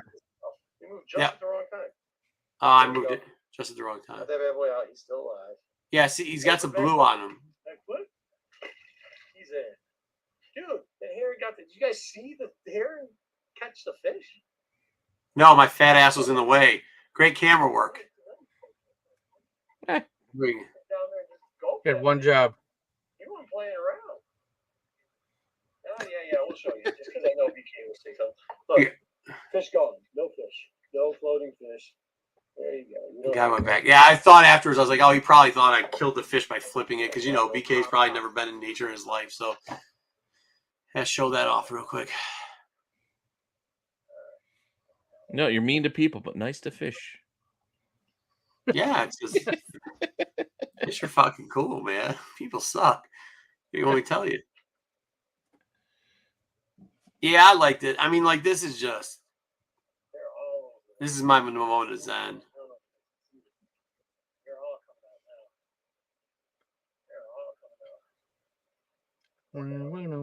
I will say it's tough to cast over that buoy. Yeah, that ball's fucking wet. Yeah, you gotta do like weird like drop angles and like if you see where the ripples are on the left side, like I'm trying to get as close as I can because there's stuff hitting it right there. Like I can feel them hitting it when I come across. So I'm trying to draw it across. Like that buoy, I'm assuming there's like a weight that's going Yeah, down. it's a metal chain. It's 2 metal chains hooked up to 4 cinder blocks. That's why when somebody called me today and said, "Hey, your buoy is in front of our like dock, and the dock's 100 yards away," I'm like, "Yeah, bro. Somebody was either fucking with it or somebody hit it with their boat, which they usually just hit it with the boat. Which I don't know how. I mean, it's sundown already. You can see that fucking thing. I don't know how the hell you hit it, but sundown. Could have had him, man. Could have had him. I will fire when I'm goddamn good and ready. You got that? Oh, well, what was that 4 or 5 fish? 4? No, that was Top Gun. We're not gonna see all 6 because, yeah, see how I get right behind it? That's a perfect angle to see it behind. It doesn't look like that from my POV. It looks like it's northern Florida. Nah, Florida. No, I mean, hey, if we're being honest, a lot of Michiganders moved down to Florida. So, like, he's kind of speaking, Yeah, but so do a lot of New Yorkers. So do a lot of New Jersey. So do a lot of everybody. I know, but there's a lot of crazy people in our state. There's definitely a lot of Michigan people that are in Florida. I agree. Yeah. I have another video, but we don't have to go through it. I don't think it catch anything. I think we just show sunsets and stuff like that. Well, we can save it with the we can do it with the GI Joe stuff next week. Yeah, maybe I'll go fishing. Maybe I'll do some. If we do the night fishing, I'll kind of show you guys how our rig looks. No, next you have to do a travel show. Yeah, but I travel a lot with my family, so I'm not gonna do that. All right, house flipping. I'm trying to think of what else we can do. Marco flips houses. Well, what I did here in the kitchen is I opened it up by taking this wall out, and then we put in a beam. Open concept. Open concept, yeah. Kind of nice. We got the waterfall, the waterfall tabletop here on the island. Like it comes over and it. Do that with people's booths at a con. I don't. There's a couple soft shell turtles in the lake. We don't really deal that much with turtles. The snapping turtles, which are predominant in the ponds and the runoffs, don't. I got snapping turtles my way. Yeah, like they get big, but we don't have to deal with those. And there's not, believe it or not a lot of painted turtles. So we don't have to deal with that. Our biggest problem, like I said, not that the turtles are bad. I mean, if you got turtles living there, that means that the water's healthy, right? So, but carp is probably our biggest problem. And whoever's the asshole that dropped the goldfish in the lake. I was just showing like we've got like 6 natural shed runoffs, watersheds. So, I mean, who knows? Somebody could have put it in their outdoor drain or something and goldfish just came to the lake. We see a lot of that stuff happening a lot of the time. And the pets. It's just a large koi pond. Yeah. And then there's like, well, there's people who got koi ponds too, and they overflow and it goes into the runoff, and the runoff goes down to the shed. That's a possibility also. It's just like people with fertilizer. They complain about the weeds, about the weeds in the lake, but they're too stupid to realize that, like, oh shit, the lake, a week after you fucking just dumped 80 gallons of fertilizer on your grass, the weeds get bad a week later in the lake. What? No shit. How does that work? And then all of a sudden we got fucking bad algae buildup and shit. Wait, I mean, like, too stupid to figure it out. I don't know. I can't figure it out. Why would the fertilizer affect the lake? Because the fertilizer runs off into the watershed. Are you serious? For some reason, you're saying fertilizer. I'm saying fertilizer. In my head, I'm thinking it's weed killer. Like, I'm thinking it's killing things, not helping things grow. That's what my mental. Like, why would that help? It's like it's supposed to kill shit. Oh, yeah. Wait, so like at the beginning of every year, like right now, we just treat the lake. They get mad that we treat the lake with copper to kill off the weeds. But they get mad that there's weeds in the lake. But like, I understand both those points, and there's supposed to be some vegetation in the lake. Don't get me wrong, but it ends up clogging up the whole lake. And they're like, "Oh, well, it's because we're treating the lake at clogged." Like, they've got some weird conspiracy theories. Like, if you think flat earthers are fucking crazy, listen to some of these billies that live on a lake sometimes. Flat earthers. Why aren't there any flat Marsers or the other planets that we can see? They're right. But yeah, so like they'll say the weirdest shit. Like hey, that's Mars. It's not flat. So anyways, what they won't ever realize is, like, every year it happens around the same time, and it is also the same time that all the little "we just fertilized our thing, please don't put your pets on our property" signs pop up, or "keep your children off here or they're gonna die." And you, like, I don't know why I think there might be an ordinance. Children start licking grass and things. It's probably not a good idea. Yeah. I think there is an ordinance that they're not supposed to spray their lakefront properties. Like, none of us are. Like, on my lakefront properties, we have greenery. You got to have it because of erosion. Is it grass? Kind of. Is there weeds in it? Yes. Is it a combination of crabgrass, weeds, regular grass, dandelions, and clover and shit? Yeah, sure. You just cut it low, man, and let it go. But some people, they've got turf out there, and it's like, I think you should find them all. To be honest with you, I fucking think you're a piece of shit if you fertilize your lake property, because, like, you're fucking too stupid. You should probably not own the property because you're too stupid to take care of it. Like, you're just a moron.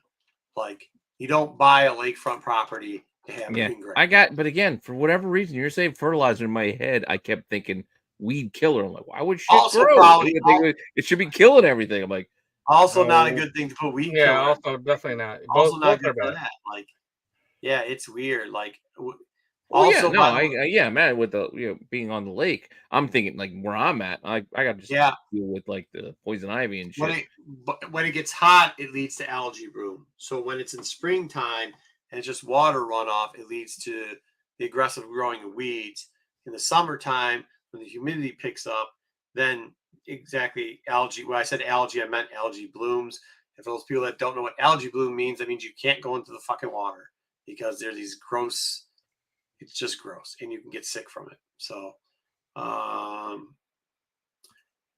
yeah, I mean, like, that's like, I don't know, man. Like, I don't get. There's not a lot of issues politically that I like talking about, but one is the right to fix laws. I think we should all have the right to fix our cell phones or our cars or anything else. And the other one is dickheads that fertilize their fucking lawn when they own lakefront properties. There's a special place for hell for you. So, and then they complain. I mean, they do. They complain about the algae blooms. They complain about, dude, oh my God. So, like, the last couple, so there's cullings every couple of years of fish. You guys know about fish? I thought you meant people. I was like, what? No, I wish. Yeah. Occasionally we do cullings of all the people who fertilize their lawns. We just. So we are, I can explain this in a little bit, but no, technically no. So every couple of years, especially considering we've been doing this process of removing, like they used to yell at us. Now people joke about it. Like the last time we went out, people were joking at, "Hey, shut your lights off. Hey, you woke me up," while they're walking around the street when we're spearfishing because it's green lights. It lights up. It's bright when you look into the lake. You can see a ton of lights down there. And we're like, okay. And my buddy's like, go back to sleep. Then they start laughing. They're like, no, we really appreciate you taking care of the lake. Like fishing's been better and everything. Thank you very much. But years ago, so probably about 8 years ago, when we first started doing it, people would yell at us. Actually, one guy one time yelled at us so much, but he was drunk. And a lot of the lakefront property, like your house is across the street because there's a street that runs around the lake. So 90% of the houses aren't on the lake. They're technically across the street from the lake. This guy got so pissed because he saw us with the light thing and he was drunk. He decided to get in his car and he thought he was a Karen. He thought he had some business to say and shit. He came across. First off, I will just tell you this. No matter what you think. It's Ken. It's called a Ken. So, yeah. I will just tell you this real quickly. If I don't like that. If fishermen are not on your property, meaning they marooned, got off their boat, and are past the wake point and are actually on your property, please 100% call the cops. If that's not the case, this is a 3-hour tour. No, it's just marooning the boat means you kind of like anchor up or whatever, or you tie off or whatever. It's not a fixed spot. It's not a dock. You're not docking. You're marooning. But at no other point should you ever confront a fisherman. If you feel like something looks uneasy, treat them like a loose dog. Never. Well, so what happens a lot of times? A bear, a loose dog, or a fisherman. No, but what happens a lot of times, and we've had this happen to us too, is like people will start yelling at you they'll be like, "Don't fish in front of my house," or "Don't you don't even live on this lake. Why are you out here fishing by my dock or whatever?" I try not to fish other people's docks. Some of my friends do. They don't care. I try to, within reason, don't, because if people have kids, I don't want to be fishing a place where kids will fish, right? But fishermen have all the right to do it. But in Michigan, if you start talking shit to a fisherman, we can call the cops. Kids aren't fishing at that point. What's the difference? No, I don't like it because I just don't. No, I know. I get that. I get that. I wouldn't want to fish in front of somebody else's house if I had a place I can fish in front of my own house. I get that, but right. I mean, but when you're on a boat, you have all these waterways. And so how our lake works is you own the property in front of you. It's not a private lake, but there's no public drops. So it's a hard to patrol lake. You have to get permission for any. We never have DNR because we don't allow DNR on our lake, and they can't access the lake without getting permission from anybody who owns property. So we just don't let them do it. But we do have police boats out there every once in a while. So one night we're out there spearfishing, and this guy doesn't like the fact that we're spearfishing because he doesn't know what we're doing. He doesn't understand it, and he's drunk. He gets in his SUV and drives instead of walking across the street. He drives across the street to start flashing his lights at us, like his beamers. So then he starts yelling, and I always kind of say, "Excuse me, sir." Tamper with males of federal offense. He's like, "Shut off your lights and get the hell away from here!" And I'm like, "Hey, buddy, we're fishing." And he's like, "Fuck you! You can't fish over here. You don't even live here." I go, "First off, we do, and it doesn't even matter. Our boat's on the lake. You're not allowed to like cuss at fishermen. Actually, you're not allowed to like harass us in any form. If you keep harassing us at this point, I think we're going to have to call the police." And he goes, "Fuck you. I'm going to call the police on you. Do you know who I am?" And I'm like, "Oh, good Lord. Please. Who are you? Please. If you all play the who's more important game, you're not going to win that game with me." But I go, I would ask. Okay. So I go, "Okay, buddy, go ahead." And no, somebody did ask. I go, "Okay, buddy, how about you tell the police who you are and have them come out here?" So he does. Mind you, I told you he was drunk, and his car started on one side of the street and ended up on the other side of the street so he could flash us. So he's continuing to flash us. We're just turning around, and we have a younger guy with us. He's like, da, da, da, da. I go, "Just stop talking. Watch what's going to happen." He gets up there because worst case scenario, the police call us over, and I'm saying, "Hey, it's against Michigan law. It's like, I think it's 31.2. He drove over here, sir. That's what. No, I didn't say that though, because I didn't know that he was drunk. How I know he was drunk was because when the police showed up. When the police showed up, when the police showed up to Ken, he was in his car still flashing us his high beams at us. In his underwear. His car running. Then he gets out of his car. Well, I couldn't see because he has thing flashing at us. So then he got out of his car to go talk to the police, and you hear him go, "These fucking guys, excuse my language, da da da da da." And I was like, "Hello, officer." And we're just going, we're just fishing here. We kept fishing. And the officer's like, he just does this. So we just wait. And we just start driving around. Because now we're in the lake. Like, they can't come after us anyways because they don't have a boat. Like, and I'll be honest with you. Come get me. I'll be honest with you. So, like, we do allow a police boat in. And it's 2 docks down from my dock. And they have to use my drop to put their boat in. So it's not like I have a bad relationship with the police officers in this city. So we're doing it. They know that we do this. They know why we do this. They don't have a problem with it. And all of a sudden, the police officer's like, "You guys have a good night." Well, which was it? Was it Tim Allen or was it Ted Nugent? It was Tim Allen and Ted Nugent. Come on, they're both Karens. Tim Nugent.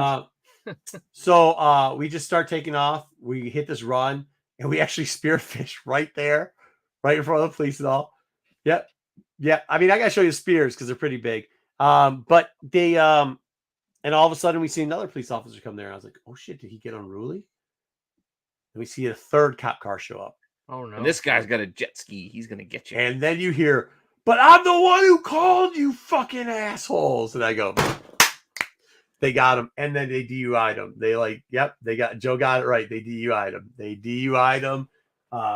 And then because his car was on his property, we rolled back by. They're like, "Do you want us to tow him?" And I was like, "No, please explain to them, like, while we're doing this, not to do that again. Like, I'd appreciate it. Like, if we're not being yelled at like, because sometimes we will take younger kids.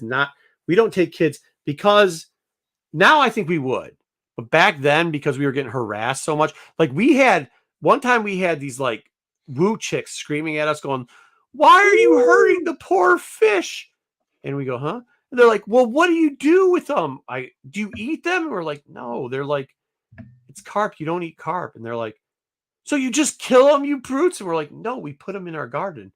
They're like, "You don't have a garden?" We're like, "Yeah, we got a garden." "What do you have in your garden?" And we're like, "Holy shit, dude. Hey, we're not trying to date you." And then they got all mad and they started rosemary. They're like, "You don't even." No, we got we've got cow heart tomatoes, a bit of lavender. We got away. Nice. Yeah, I mean, we got a ton of stuff. We got tomatillos.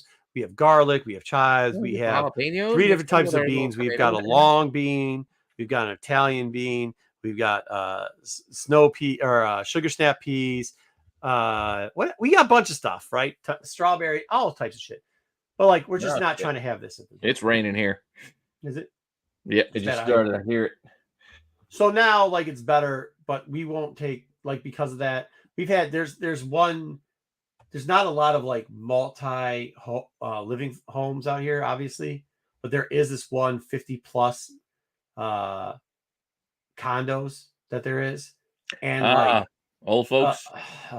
They're the worst. Well, I say old folks, but I'm not that far from 50. Yeah, I know, but it's not. Or maybe it's 55 plus, 65 plus something. There's always some dude that's out there looking for anybody who comes by. This is the guy. That guy. Yeah. No. That guy said, "Hey, we're pulling over 4 houses down. I'm getting my car. Make sure you don't leave." Because we had a younger lady on our boat. She was probably 10 at the time. One of the other guys we were fishing with, kid. And he's like, da. He's like, "Don't you dare hook our boats." And we're like, "We're not hooking your boats." And he's like, "I just saw you fucking I was like, "Hey, man, we got a kid with us. Like, what are you doing, bro?" And he's like, "I don't give a shit. You fucking people." I was like, Us people? What are you trying to say here? What do you mean? What do you mean by us people? He's like, "You don't even live here." I go, "Son, you're in the Renna properties. You don't own anything here. I own lakefront property. Like, you're renting. I own, motherfucker." Clear that shit up. I didn't say motherfucker. So then he's like, "Oh yeah, da. You rent." I said, "Listen." Property, I pulled the whole thing out too. I started off with the, "Hey, we're fishing. Please don't harass fishermen. It's against the law." Blah blah blah. Very nicely. And then he says, he dropped the B word. And I was like, I didn't know if he was saying it to the girl or he was saying it to us. But either way, at that point, we're good. So we skirted. I got a friend that lived a couple of houses down. We didn't maroon. We docked that motherfucker. I grabbed their car, drove back over there, and was like, "What's up?" I mean, he wasn't there anymore though, but he apparently was harassing a lot of people up to that point. Like anybody who'd come down there, he's like, "Yeah, you guys hooked my boat. Who hooks an aluminum boat? How do you hook a pontoon boat? What's a fishing hook going to do to aluminum tubes, bro? Like, how stupid are you? Like, what don't you have going on right in your life? Like, dude, you saw pictures of that lake. It's a beautiful lake, man. How can you be mad looking at the water like that, though? Like, yeah, for sure, dude. For sure. Yeah. Yeah, man. I mean, dude, yeah, he did say Beetlejuice. He said bitch. You people? You people. I was like, you people? The fuck? Just because we people. got olive color skin don't mean you can come down here with you people, you asshole. But yeah, I mean, we had a kid. So for a while, then we stopped taking kids like with us, which sucks, man. You know what I mean? Because, you know, they're not like random kids, like our kids, like random kids. Sounds like we fucking got a random kid school thing that we're doing. Pause. Stop. That's not what I meant at all. No. What I meant was we stopped taking like family members with us on these, and we spent a couple of years just grinding it out, and to be honest with you, ready to go. Like we were ready to go all the time. So, but it's cooled out a lot. I think people kind of finally got the picture of what was going on. You know, to be honest, with all the like next door and all that type of stuff, usually it didn't work in our favor in the beginning, but then some people got out there when they understood what we were doing, and you know, a little bit more respect now, I guess. So it's kind of nice. All right. That's more than enough. We never got to our G.I. Joe segment. We still went 3.5 hours. I know. I still got 20-some people. Yeah, they are definitely drunk as well, dude. Yeah, they they don't yeah. We'll see about bringing G.I. Joe back next week. If not, yes, teach them. We'll bring it back sometime. If it's not next week, we'll definitely come back to it because I already did the work. It's already done. So yeah, we're gonna just do it at some point. I might try to call out to one of our friends he's gonna be down at Heroes. Oh yeah, see a certain artist. So maybe I'll pull him and see what he. Why'd it have to be on Father's Day weekend? Yeah, well, I mean, B. Smith was like, dude, just drive down with us, and I'm like, I don't know, man. I'll still see. It's also my son's first flag football game is on Father's Day, so. What? Yeah, I don't really care for much for those type of holidays, so I don't do much on them anyways. Probably go fishing. No. Well, like I said, yeah, I don't care. Like the only thing I want Father's Day is just leave me be. Let me do what I want. Yeah, that's all. John, to teach him to fish. That's what. But like, it's tough to teach him to fish when you got old Ken screaming at you. It doesn't make for a good. It doesn't work. Yeah, I called them all Mrs. Kravitz. Mrs. Kravitz. Well, Ken's and Karen's is what they were calling. Yeah, I got a couple. I don't like that. I need something else. We'll have to come up with our own. Douche Snoggles. Douche Snoggles. No, I'll take Douche Snoggles over Ken. Because you like the one. Ken. That's why, because you like that dude that played I like Ken. that song. I like the whole routine that goes with it. Every Thursday? Is it Thursday? Oh, well, we're on every Thursday now. Well, yes, we are on every. Yeah, shit. So what's Thursday? Wednesday. Every Wednesday we're on at 9. Every Thursday we do it on 10. Then Joe and them are on there. 9:15ish, and then I might fish tomorrow instead of doing the top 10. Well, hopefully I can get the top 10 ready by the time we need to record. Otherwise, I don't know what I'm going to do because I got to work on Friday. I can't keep taking... I don't think I can do it on Friday again, man. That shit, you're just wasting my day with that shit. So we will try to get it done. I don't know if I'll do $1. Well, no, I already have it planned. I don't know. We'll see. We'll see how the day goes tomorrow. All right. Get them out. But with that, it's 1:00 in the morning. I think we've covered enough with the fishing and the comic books and the pop staples and all that good stuff. So we will see you all next week. All right. Later.